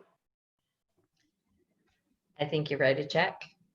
How many of you have had your agents buy a refrigerator? I think that agent misrepresented, correct? Would you agree the agent, be it innocent, the agent made a misrepresentation? Offhanded, you're not the expert. You just, told your new friend that we just need to open those vents. Yeah, I think but yeah. But they were also acting as a dual agent. They were on both sides. So number one, not that. And number two, write a check. For just the write a check. Yeah. That would be so how do you avoid this situation as a principal broker? Is this a training issue? Definitely Absolutely. A training issue. Stay in your lane. Stay in your lane. And if you don't know, new agents are so afraid to say, I don't know. Yeah. I've trained my agents, if they don't know, that's okay. It's okay to say, you know what, that's a great question. Let's get that verified for you from the seller, and take that monkey off of their back. Because, if that buyer had known that information, would that affected their decision to buy or how much they would have offered on that property? And that's where your And I think we all can go back to knowing what we don't know.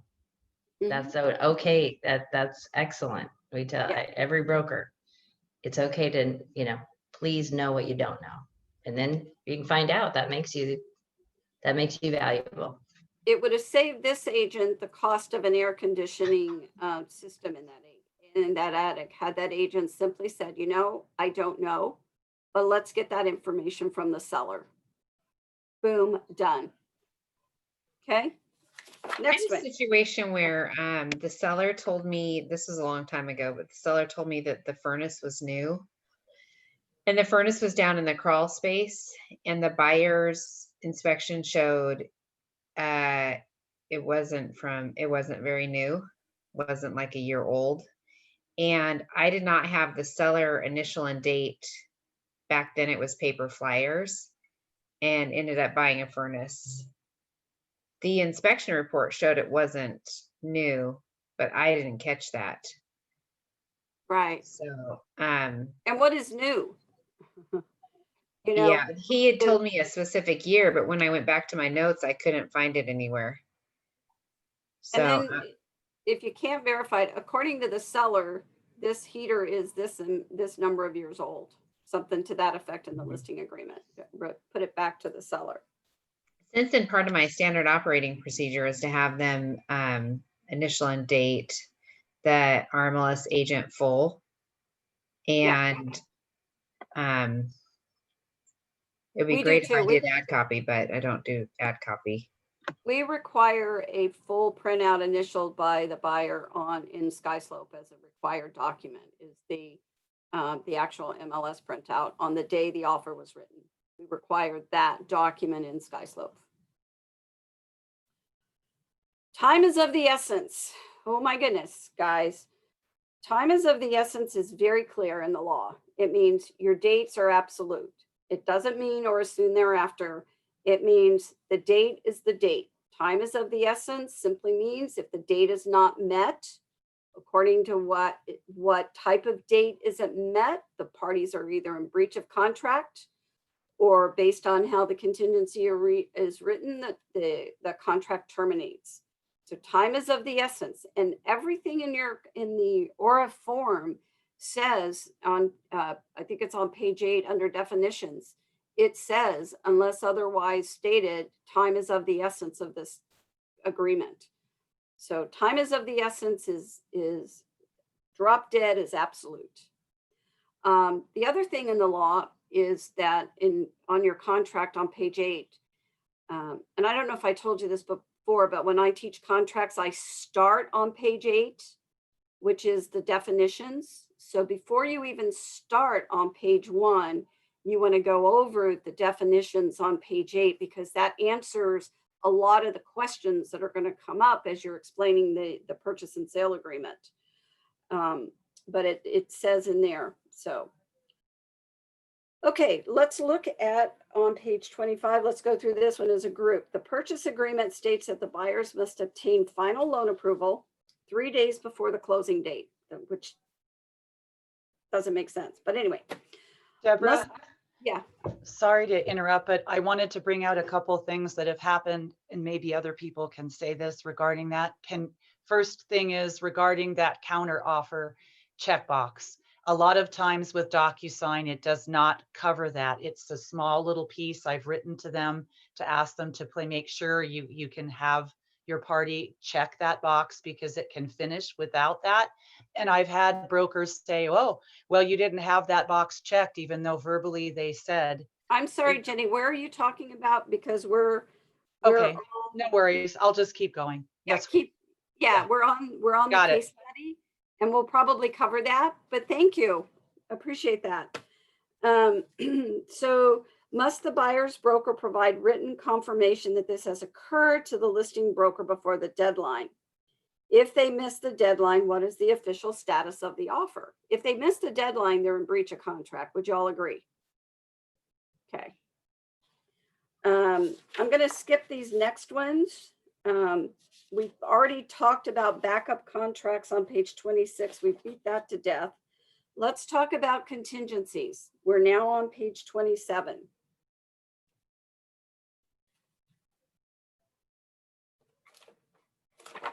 So these are clauses that are included in a listing or purchase agreement that outline the terms and conditions that must be met.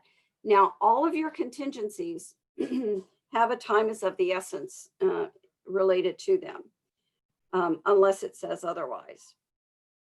So these are your typical contingencies, are your financing, your inspections, subject to the sale and close of another property, backup offers, and escalation clauses. These are contingencies. What other contingencies are you guys seeing out there? Kim's got her hand raised. Insurance, especially with the fires, if it's insurable. Yeah, because in the body of the contract, insurance isn't a contingency. The obtaining of insurance is not a contingency in the ORA form. That's a good one. Would it be a contingency to say the, or the provision of rent back? Yes, that would be a contingency. I think you're right. Insurance isn't in there, but a lender won't give a loan if it's uninsurable. Right. So it makes it, it's a condition of the loan, which makes it not qualify for the loan. But it isn't and where this has come up is in a cash offer, where the buyer was buying a waterfront property and was unable to get it insured at a reasonable cost and tried to get out of the contract, and insurance was not a contingency in the contract. So if that's an important factor, especially today, Kim, that's an excellent point, is, and when one of the things that we fought with for years and years and years in the contract is to somehow address insurability a little more detailed. But when do you have that conversation with your buyer about insurance? How many of you have had a situation where your agent gets up to 3 or 4 days before closing and now, oops, buyer needs to get insurance and they're not able to get insurance? So when do you instruct your agents to have the conversation with their buyers about insurance? Right up front, you guys. It's not, right up front, you need to say to them, okay, we've got an accepted offer now. Here's your checklist. The next thing you need to do is you need to contact your insurance agent, and make sure that you can get good insurance. And I think it should be done. When I was advising buyers, I would say you need to do that while you're in any of those other contingency periods, or you make it a contingency if it's questionable. What about the lender just making it part of, we should check to make sure the lender makes sure that they can afford the property and build that in, and, Well, that's up to the lender. Absolutely. Absolutely. But we're advising the buyer at the time they write the offer. Insurance is an important factor in the insurability of the property. So this comes up with flood insurance. I was just going to say, with flood insurance, it can sneak surprise where a flood location could be, and also too, ability to perform. This came up on a multifamily. Our buyer insisted on using her own insurance agent, and they were not used to multifamily. And the insurance agent went dark literally for 48 hours, and we were past our close date because she was in continuing ed or some craziness. And it took a few days, and finally just kind of forcing the buyer's hand that they had to switch lender or insurance, even if they wanted to switch back later, that they had a contractual obligation to close and get on it. Yeah. That's a scary one. And flood insurance, because the feds, the Congress, Karen knows this, we watch them, and they keep kicking that can down the road. And you could be lined up to close on something, and all of a sudden the feds haven't approved the flood insurance packages, and they just keep kicking it down the road. We've had closings delayed because of the inability to get flood insurance. Not a fault of the buyer, but nobody was providing it. So flood insurance is really important, especially if you're selling coastal properties, because I've seen situations where the flood insurance was greater than the mortgage amount, and it totally blew the buyer out of qualifying for the loan. So it is a conversation that you need to train your agents to have with the buyers, is that insurance contingency. Rent back is another big one, because I talked with Jeremy Lucas during our academy, because a lot of times we forget that some of these people want to have a super long closing, and lenders have limits as to how long you can do rent back, and we cannot use our agreement to occupy, I've learned, as well as looking at it when our client asks us to write anything more than what we have in forms. It's right. practicing law, that they don't cover when it's beyond 3 months, and you have to get a lease at that point to have protection. So that would be another contingency that isn't in our forms that you'd need to say, so everybody's aware of it, because they might not be able to get their loan. Yeah. Thank you for that. Okay, page I was 28. going to add in too, Deborah, I didn't mean to interrupt you, but I would always recommend too that when you're dealing with flood insurance and your buyers, that you do have something in an email chain in writing that you did talk about flood insurance with your buyers, and that that number is not set in stone like your homeowner's insurance is. That because it's regulated by the feds, it can go up or down on a monthly basis if so chosen. So I always encourage, the brokers to put that in writing. Yeah, and that also falls under, Karen, thank you for reminding, that also falls under that area of expertise and not functioning outside of your area of expertise. One of my biggest concerns is when an inland agent goes over to the coast to sell property. They're going outside their area unless they know it. I mean, God bless them if they do understand all the nuances. But coastal property is very, very different. And we've seen a few situations recently where how do I say this? The tighter the inventory, the further agents are willing to travel. Do I see some? The further they're willing to drive, the further they're willing to go outside their area or their market of expertise. So again, be very careful of your agents going too far from what is their areas of knowledge and expertise. And the inland agent and the coastal agent are a classic example of that right now. Would you guys agree? So, okay. I'm going to skip on here. Confidentiality and shopping offers. We're on page 29. Are you guys good to keep moving instead of taking a break? Because we're a little behind on the material. So I want to get through it. If you need to go, go. Looks like Karen let her dog in. But confidentiality and shopping offers. That right now, shopping offers is kind of an old-fashioned term. It's where a seller would get an offer and then say, okay, so here, go out and try to beat this offer. We don't do that anymore, especially with multiple offers. Multiple offer handling, we've talked about that in depth. Anything else on that, on the multiple offer? Goodness gracious, I think we've again, Karen, apologies, but we've beat that horse. Okay. But I do want you to do this particular case study on page 30 and 31. Katie, are you there? Yes, I'm here. Okay. Let's break them out. Remember to pick a spokesperson, and we're going to, I'll call on one group, and then if the second or third group has something to add, speak up, and then that'll keep us moving along here. Okay, so break them out, pick a spokesperson that's ready to go when we call you back. Take 5 minutes on this one because we're doing page 30 and half of page 31.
Okay. Was this one an interesting one for you guys? Okay, group one. Who's your spokesperson? That's me. Good. We Okay, talked the lis- about how in this situation, the listing agent should probably have the other two offers that are coming in go directly to their principal broker. And that the principal broker should then step in and present all three offers to the seller, and that the agent should probably call their client and explain, you have three offers coming, I have one, so my principal broker is going to step in and present all three to you so that you can make an informed decision. And how many of you, as principal brokers, have found yourself in doing that presentation of the offers? We have a policy that if you're also writing on your own, which we discourage, we don't disallow it, but we discourage it, that if you're writing on your own and you have multiple offers, that a principal broker has to step in and present those offers. Good one. Okay. Group two. Who's your spokesperson?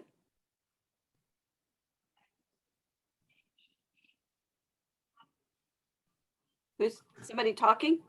I can't remember if we were 2 or 3. What were we, Bob? Oh, we were 2. Oh, we were 3. Okay. Thank you, Cecilia. Well, somebody talk.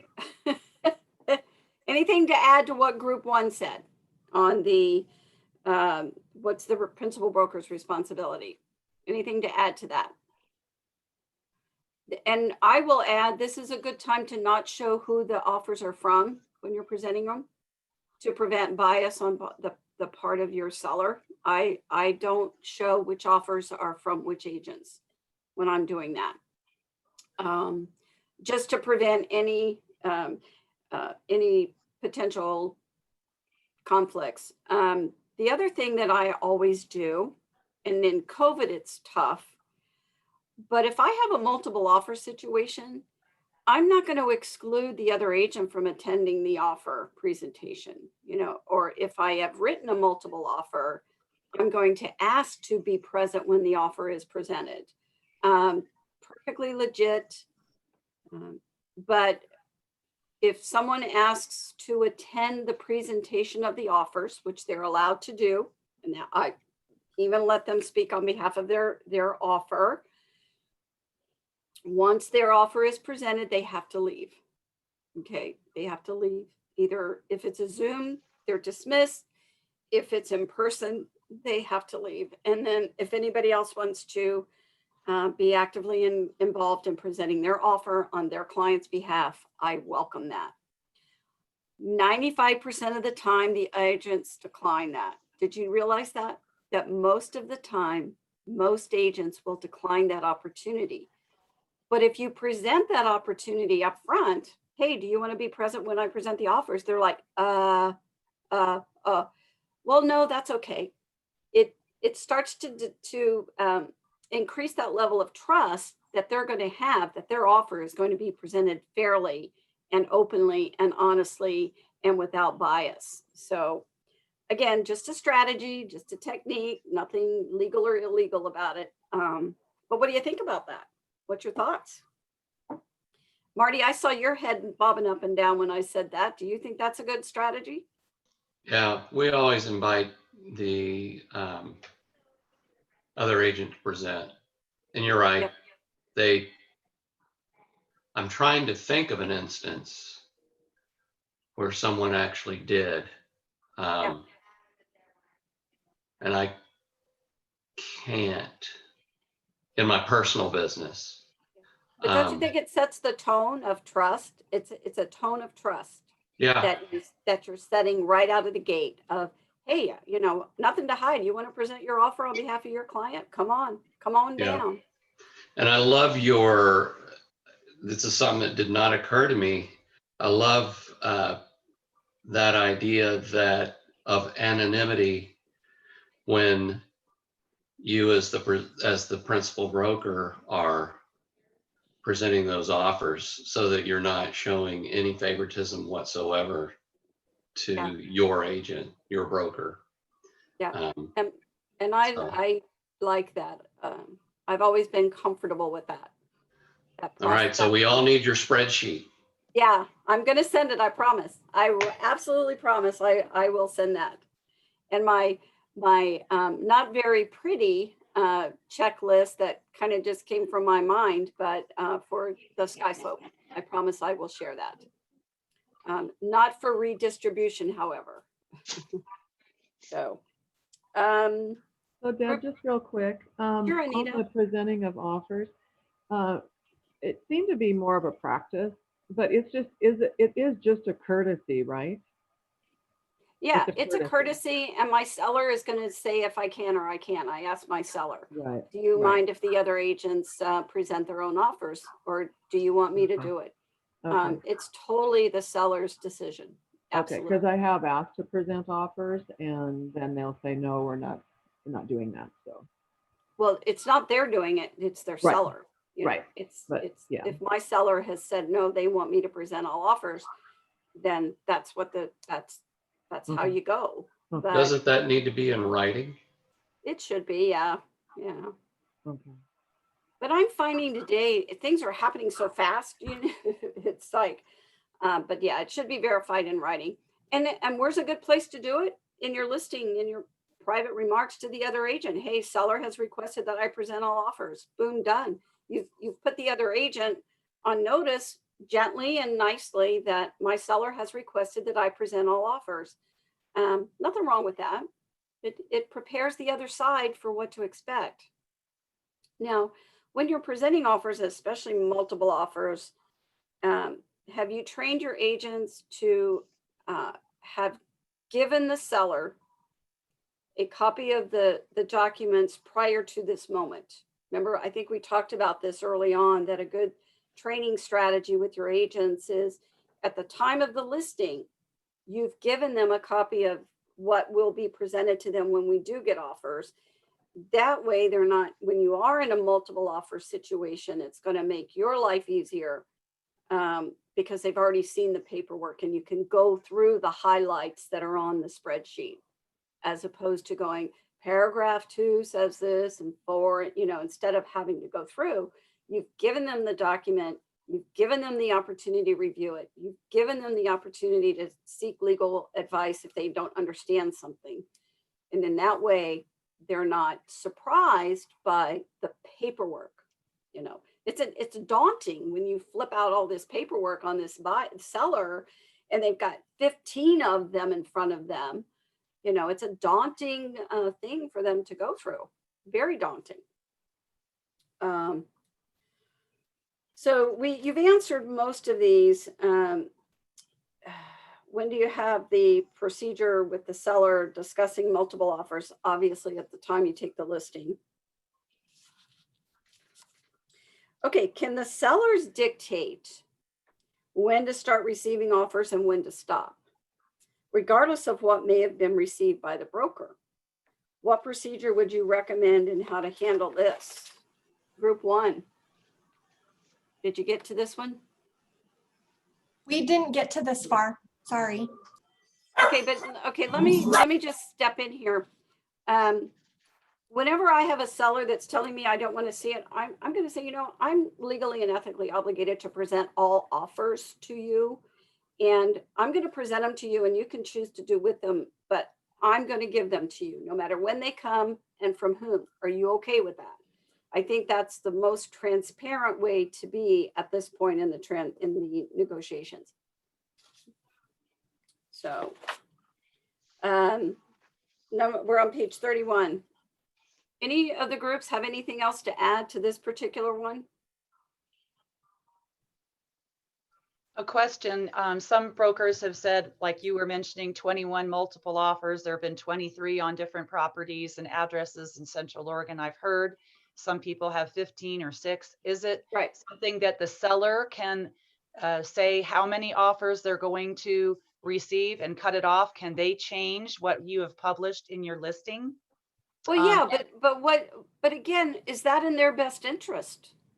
Why would a seller tell me to do that? And I'm going to say, Mr. Seller, I'm going to give them to you. You can choose to look at them or not. Right. I think you're doing sellers a disservice. But if the seller says, no, I'm not going to look at anymore, then you need to send the message saying my seller has communicated to me he's not going to look at any more offers, period. And put a date and a time on it. What if they change the time and the date? And Well, it's after. then you change the time and the date to whoever you've communicated it to. Okay, got it. Just remember, It's common sense. Yeah. it's fair play. Because remember, we're cooperating. We're cooperating with getting what's in our client's best interest.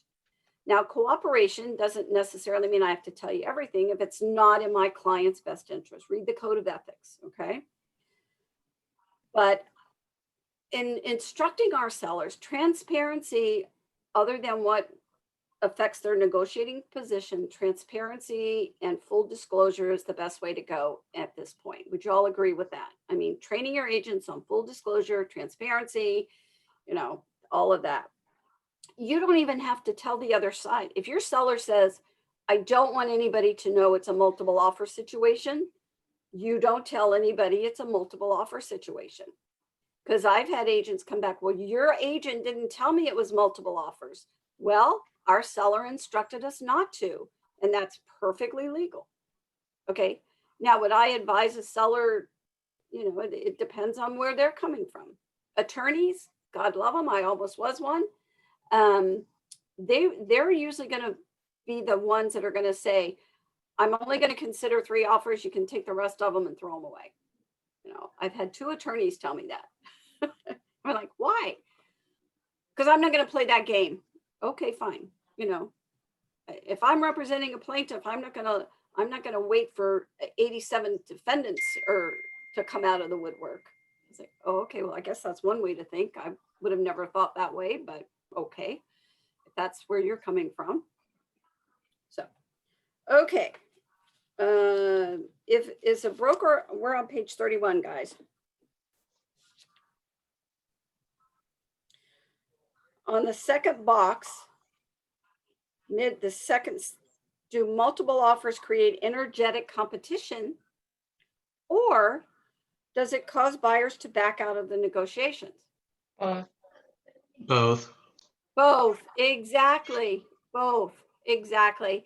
And how do you know? It'll depend on the personality of who you're dealing with in the moment.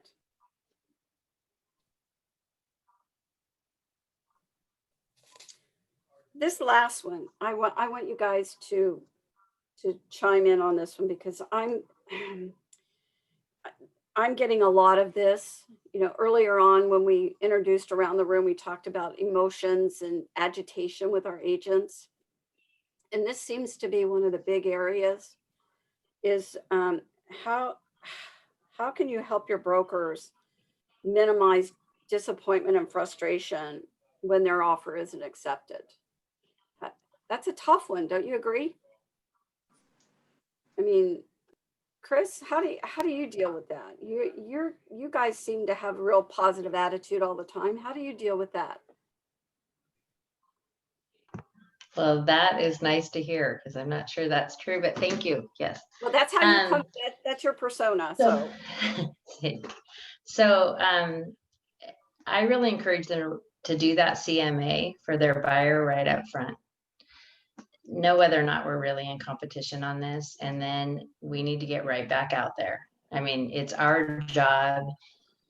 I believe, and it's my brokers. I mean, they're pretty positive too. That's their culture. But we need to get right back out there. I wrote personally 19 offers last year for a couple, and we were just right in the thick of it, and we were with everybody, and we did all the finessing and trying and moving it around. But at the end of the day, we got it, because communication with that other agent is the most important thing. And I can go back and I think full legally and say I'm getting no communication from the other side. You're teaming with that with those people. And, it is, I mean, there's so many tiers over these. I mean, when we're in the Portland, the East Side market, and right now, whoever's on the East Side, I know we have a couple. I mean, Country Property right now is, all about the same people. I know the same 20 people that are traveling every property right around You're with running, us, you're so- running into all the same buyers at the same properties. You Yeah, get to know each yeah. other. Hey, We oh, do. Hey, we didn't get Here one we yet. go Okay, well, again. good. Keep on keeping on. So Yeah. we just instill, we're going to get back out there and we're going to stay at it. But the brokers are discouraged and they're angry, and you have to then be sure to be clear. We don't talk about anybody else's, strategies and how they sell houses, or, we don't get into any of that. We stay right in our lane. It's our job to help the buyer. So I don't know. I guess I would just say we try to set expectations right up front. If something is I'm going to call it artificially priced, then I'm going to run a CMA right away. I mean, that's my experience. What I'm going to call artificially priced, you can call it whatever you want. That CMA is going to say what the market is going to bear, most likely. So, and I love that you, and it was always my practice as well, is that when I would sit down to write an offer with a buyer, and what I train my agents is the first thing you do, or train your agents to do, is pull the current MLS printout that's current when you sit down, because you may have been working with one that's 2 or 3 days old, and the world has changed in 2 or 3 days. And, so making sure they're working from the current MLS printout, and that they do a CMA. See, I think if you're a buyer agent and you're representing that buyer, your duty is to train your agents to do a CMA when they write that listing or when they write that offer. Otherwise, they're going in blind. And so a good CMA at the time that and RPR is one of your best tools out there as a part of your realtor membership. Get dialed into using RPR. It's a free tool that you have available to you through NAR. And make sure you're training your agents to do the CMA. Where's another area? Any questions on that, you guys, moving forward? Where's another area that we see a lot of disputes? And here's an area where you're going to be able to train your agents to help with this, is what's included, what's the seller taking, the difference between a fixture and personal property. Is there's more lawsuits on that particular section of the contract than any other. And one of the things I really want to encourage you to train your agents on is to not say per listing agreement, and where it says inclusions or exclusions. I'm seeing that now. That's just lazy work, where it says personal property including per listing agreement is all that the agent's written in there. Well, that's not good enough, you guys. You need to list specifically what is included, what's excluded. So be very, very mindful of that. As per listing agreement just doesn't get it. It's not good enough.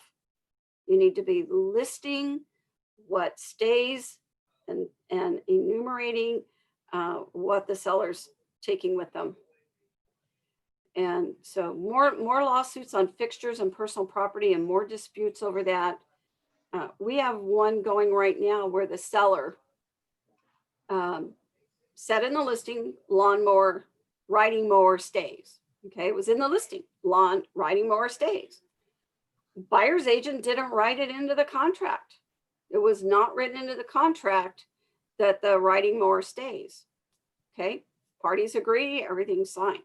Does the riding lawnmower stay?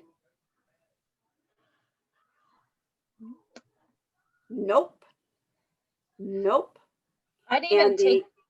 Go ahead. Oh, I was going to say, I'd even take it a step further, not only list out the items, but also put as viewed in the home, because we've had people put fridge and then the seller swaps out and puts the craptastic one from the garage that's all rusty. Exactly. Yeah. And I've even left a fridge.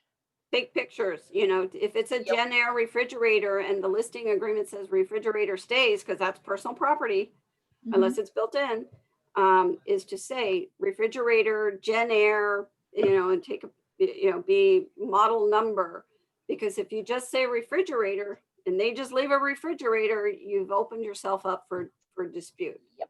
Now, the law is going to say, well, it's the refrigerator that was there when they bought the property. Well, unless you've documented it on behalf of the buyer and your seller. So seller took the riding mower. Did seller have the right to take the riding mower? Yeah, it wasn't in the contract. Listing agent goes, yeah, but it was in the listing agreement. The listing agreement or the listing printout is the seller's initial offer of what they're offering. And then when your buyer writes that their offer, they're actually counter offering what is in the listing agreement, if you think of it that way. So just saying per the listing agreement is dangerous place for your agents to be. Mia, go ahead. I even had a buyer's agent write in personal property items as per attached exhibit A, and they took the pictures of the appliances in the home at the viewing, creating an exhibit A and documented it that way as well. Yep. And you gain clients for life if you're that detailed. And I've had agents buy refrigerators, how many, I see Lisa nodding her head. I have had agents have to buy a refrigerator because it became disputed. So any questions? I had a house with a front door get disputed one time, and this is a plug for the final walkthrough. And the photos showed it with the screen door closed, and this buyer swore up and down it had the original door on it. And it was a custom door that had been hand milled by a local company in town, and the seller was able to provide the documentation. It was like 2 years prior to the listing. The buyer never did believe that the door hadn't been switched out.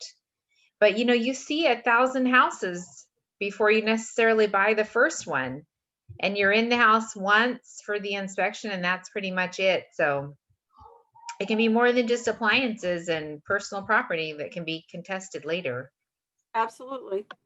So those buyers bought a door with a house attached. In their mind. Emotionally. In their mind, they didn't, right. They bought a door with a house attached. Mm-hmm. And because remember, that was their emotions. So on the, with the seller, some of the biggest lawsuits are over chandeliers. The seller, and so I train my agents, if there's something in there that is over and above what will be standard in this house, address it with the seller and have them replace it before we even put it on the market.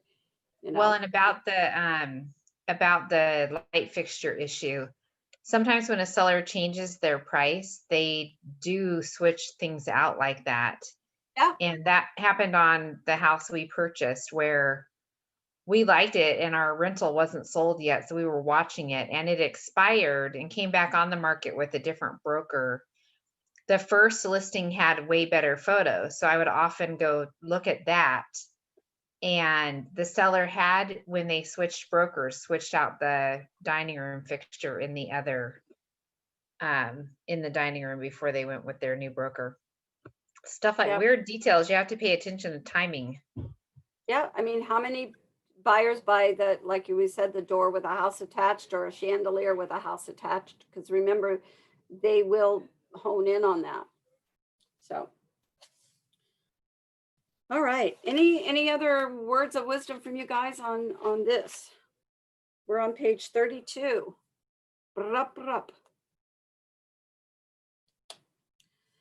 Okay, I'm not going to go through all this because we've talked about most of this as we've gone through.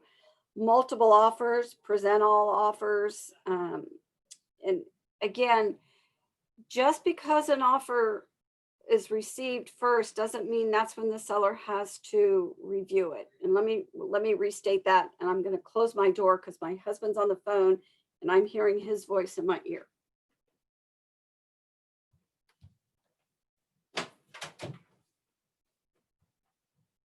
Sorry about that. So I have no idea what I just said. See how you forget just walking away that quick. What were we talking about? Come on, guys, help me out. Oh. The order that you receive the offers doesn't necessarily mean that the timing on when you receive them gives them any priority. That's a big myth out there. Just because you received one first, the seller can say, no, I'm going to review all of them at one time. So it's amazing to me the number of agents, especially with all due respect to myself, the agents that have been in the business a long time. There's some old rule in their mind that, oh, mine's in first, so your seller has to consider mine first. There's also the conception that the counteroffer can't be rescinded or the offer can't be rescinded. Time is really of the essence in that absolutely. Time is situation. of the essence, right? Mm-hmm. I've had buyers rescind their offer before it even got presented. Yep. So, Yes, absolutely, and yes, counteroffer. for sure.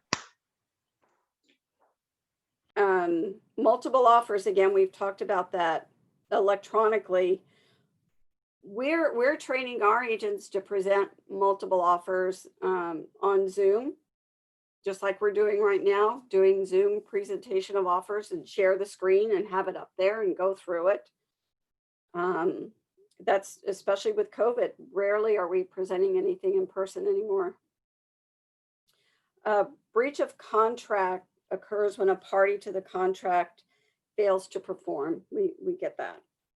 What are the remedies? And then I want you to review in your purchase and sale agreement the alternative dispute clauses that are in your contract that talk about that the parties agree to mediate, arbitrate before litigate. Be familiar with that. It's not on our agenda for today, but it's really important that you have a clear understanding of those particular, and that your buyer and your seller understand that they're agreeing to alternative dispute resolution.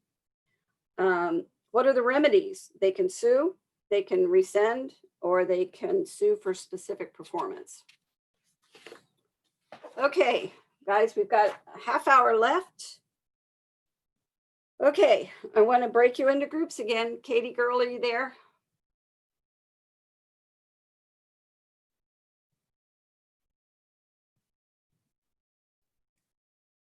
Katie?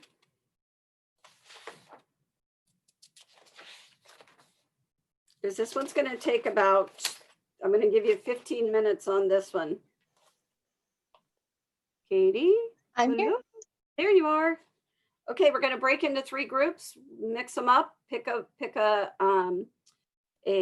spokesperson, and as a group, prepare on how you feel these offers should be presented. Go, bye.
Okay, managing principal brokers. Did these three scenarios cover just about everything we've talked about up to this point? Do you see just about everything that could have been were part of this multiple offer presentation here? So before we go into this, I want to ask you a tough question. How would you have handled this if you're a selling principal managing broker and one of these offers was yours?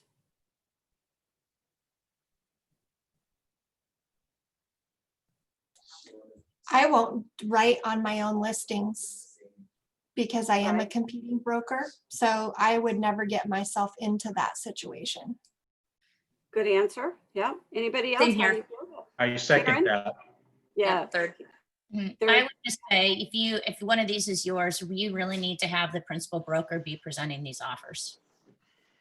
And take Oh, your absolutely. Another principal broker. I mean, principal I've broker, even not had you, another principal broker be presenting Yeah, these. I've offers. Yeah.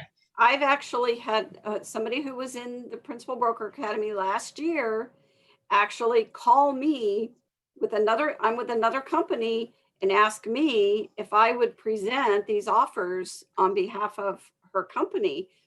And I was like, well, I don't know if I can do that or not. And she goes, well, there's nobody in my company right now. She's a very, very small office. She is the listing agent. She wrote an offer. And then one of her agents brought her an offer. And then a competing offer came in. And then another one of her agents, she has like three, and all three people in her office had written offers on this property that was her listing. So what would you do if you were her? Besides say, oh crap. So she called me. So she's kind of cute. She has a hotline to Deborah's phone. And she said, what do I do? She says, can you present these for me? And I said, well, I don't know the answer to that. And I honestly did not know the answer to that. And so I called an attorney friend of mine, and he suggested, without giving me legal advice, because he wasn't on the clock, and he made certain that we understood he wasn't giving me legal advice, that he wasn't on the clock, blah, blah, blah. I said, okay, tell me what to do. Just shut up and tell me what to do. And he goes, as long as you present to the parties that you are simply communicating the information, that you have no relationship to anybody or anything in this transaction, and that all you're doing is presenting the information. You're not going to negotiate. You're not going to do anything other than present the information impartially. I had all the parties signed it, and I presented it. And then I made sure the seller knew I'm just presenting, and make your decision. So I didn't advise. They just, used my form. Here's what you have. And they said, we want door number 2. Okay. So everybody else got a communication. Sorry, your offer was not accepted, and had them sign the paperwork to send it back to the other agents, and then turned it back over to the parties. And the principal broker, her offer was not the one that was accepted. So now she puts herself in the position of representing her seller as the disclosed dual agent. And it was the cooperating agent, nobody in her office. So she was able to now resume exclusive agency with her seller client, because the offer that the seller accepted was from an agent with a different company. Follow the scenario there and what happened? So again, wow. How did Maya's going and Mia's going, oh my God. So yeah, it worked out, but that principal broker was in a very precarious position. Would you agree? And like Karen said, don't get yourself in that position in the first place, was the best course of action. So that was an oh my. All right, so on this multiple offer presentation, group 1 Who's your spokesperson? Just give me the highlights. Just give me some of the, we did boom, boom, boom. Celia, Okay, go so right. some of our bullet points were that we would probably get a net sheet, get a nice worksheet going to show exactly, or as close as we could determine, what the final amount was going to be, because it's pretty clear he needs every penny. And then also going over with him what might happen if those appraisals come in low. So the dangers of a VA appraisal, versus conventional versus just a cash offer. We didn't want to get too much into, the love letter portion of things, but the cash offer did pretty clearly indicate that they're going to be getting city permitting to build a new place, stuff like that. So since that was pretty blatant, and it does say he's emotionally attached to his home, we kind of thought that would maybe play into his decision a little bit, but it's kind of unavoidable because it's right there in the contract. So really just going over the numbers, the escalation clauses might be nice, but if you're looking at appraisal costs in there, maybe it's not the best option. So sort of educating the seller on, not just taking things at face value, but looking at what the actual dollar amount might come out to be.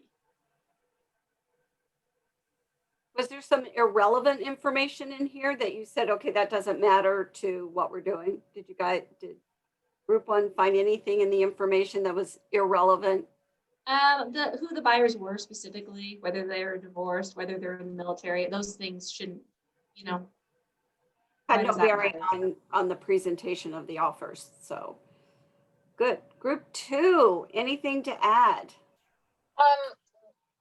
One of our agents had a great idea that we should do an Excel spreadsheet that was a side-by-side comparison of the offers. So much like the boxes we have here, just on one sheet with the offers next to each other.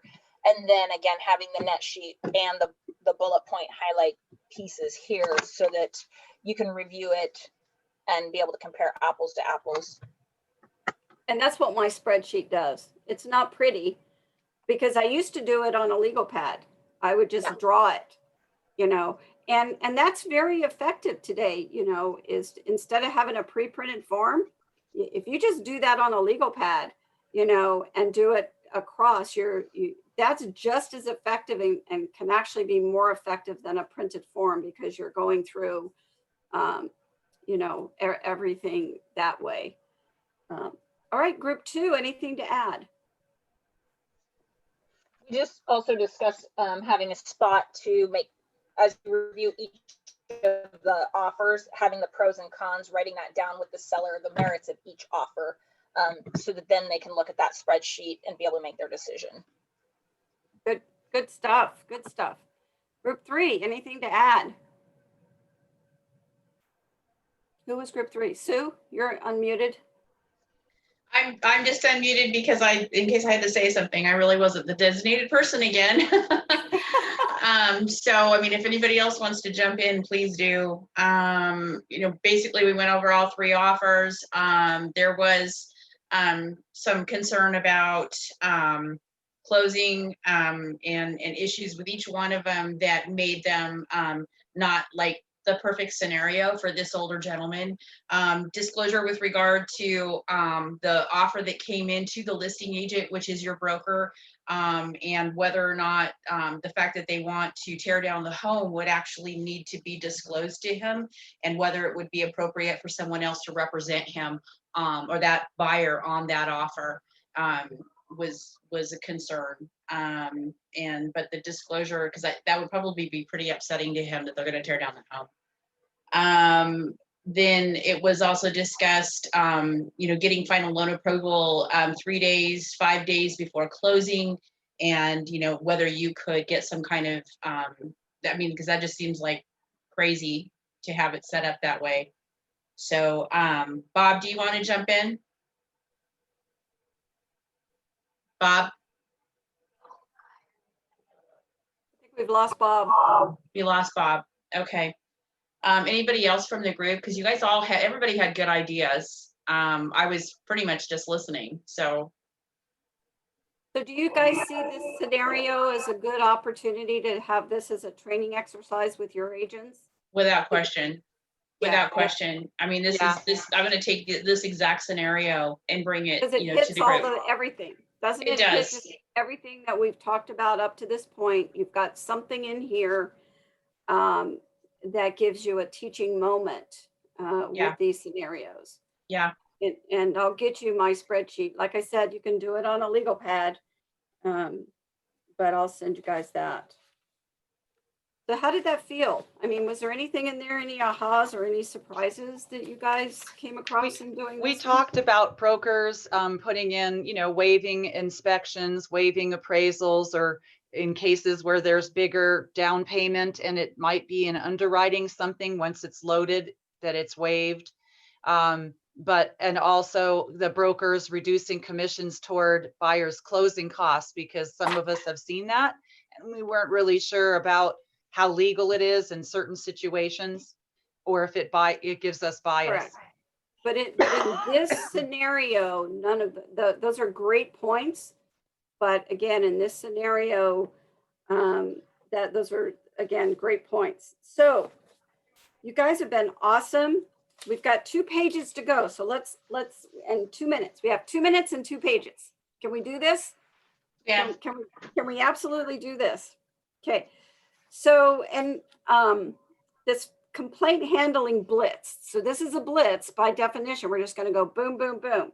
So you receive a complaint from a buyer 2 days after closing. What is this? Post closing, what do?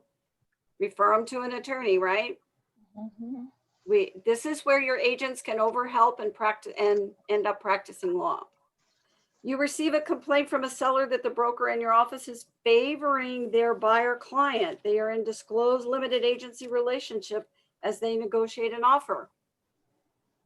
So you've got disclosed dual agency and buyer saying, hey, they're not treating me equally to the other party. What do? Kim's shaking her head. What do? Anita, what would you do? Step in? Would you step in at this point, Yeah. perhaps? Yeah. Lisa's nodding her head. Maybe you say, okay, you know, well, let me step in and let's get this finished, and then the agent can step back in. But again, where do you make this determination? Is your company policy? Do you permit, perfectly legal in Oregon, disclose limited agency in your company? That starts at company policy. Okay, one of your agents comes into your office, says a current listing client of the brokerage has called them and is complaining that their broker, someone else in your office, is rude, doesn't return calls, and basically hasn't communicated with them for the last 5 weeks. How did he get to 5 weeks is my question. Mm-hmm. What do? Call the other agent in? Have a Right. come to Jesus? Have a talk? Yeah. Mm-hmm. 2 sides. to Training every story. opportunity. A training opportunity. How many of you have gotten a call? Your agent isn't calling me back. Well, when did you call him? An hour ago. Okay, well, chill, relax. I'm sure they will. One of the things I encourage you guys to do and to give your agents is I change my message on my phone every day, every morning. If you listen to my message for today, it says that gives all the blah, blah, blah. It's Friday, November 6th. I'm teaching class all morning. I will not be available. Please leave a message. And that way, if it's not until 3 o'clock in the afternoon that I get back to somebody, I've told them that. Every morning, part of my morning routine is to change my voicemail message. Takes you 2 minutes, if that. You'll get it down to a rhythm. And my agents love it because if they get that message, they go, oh, okay, she's busy. I know I'm not going to hear from her. And they'll go on to the next principal broker. So that's a way to save you countless hours of triage that you have to. So Deb, real quick on the return call part and how fast they return, is that part of a policy or no? That's because that's their business. Reasonable. Right? But it's still, yeah. Well, the code of ethics really, you're a cooperating broker. You need to communicate. And I will tell you, as a managing principal broker, and even with the real estate agency, most of the complaints revolve around failure to communicate. That if agents just communicated picked up the phone, had the conversations, email, instead of going, who said it earlier? They went blank or they went off. Somebody said they went off campus or something like that, and they just disappear. You know, that makes you look bad. Because remember what I said last week, we are only as good as the worst of us. And if you've got agents out there not returning calls and not responding, it's a reflection on you. You know, I always tell my people that, you know, even no new information is, you know, communicate that to your client.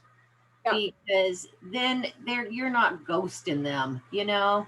Yeah, ghosting them. That's a good one. They will appreciate you you calling, and they're gonna, hey, thanks for getting back to me, or thanks for calling me with the update today, or something. It's just communication is key in this business, always. Always. Yeah, and even if you don't have something to tell them or update them, call them and tell them you don't have something to update them. Right.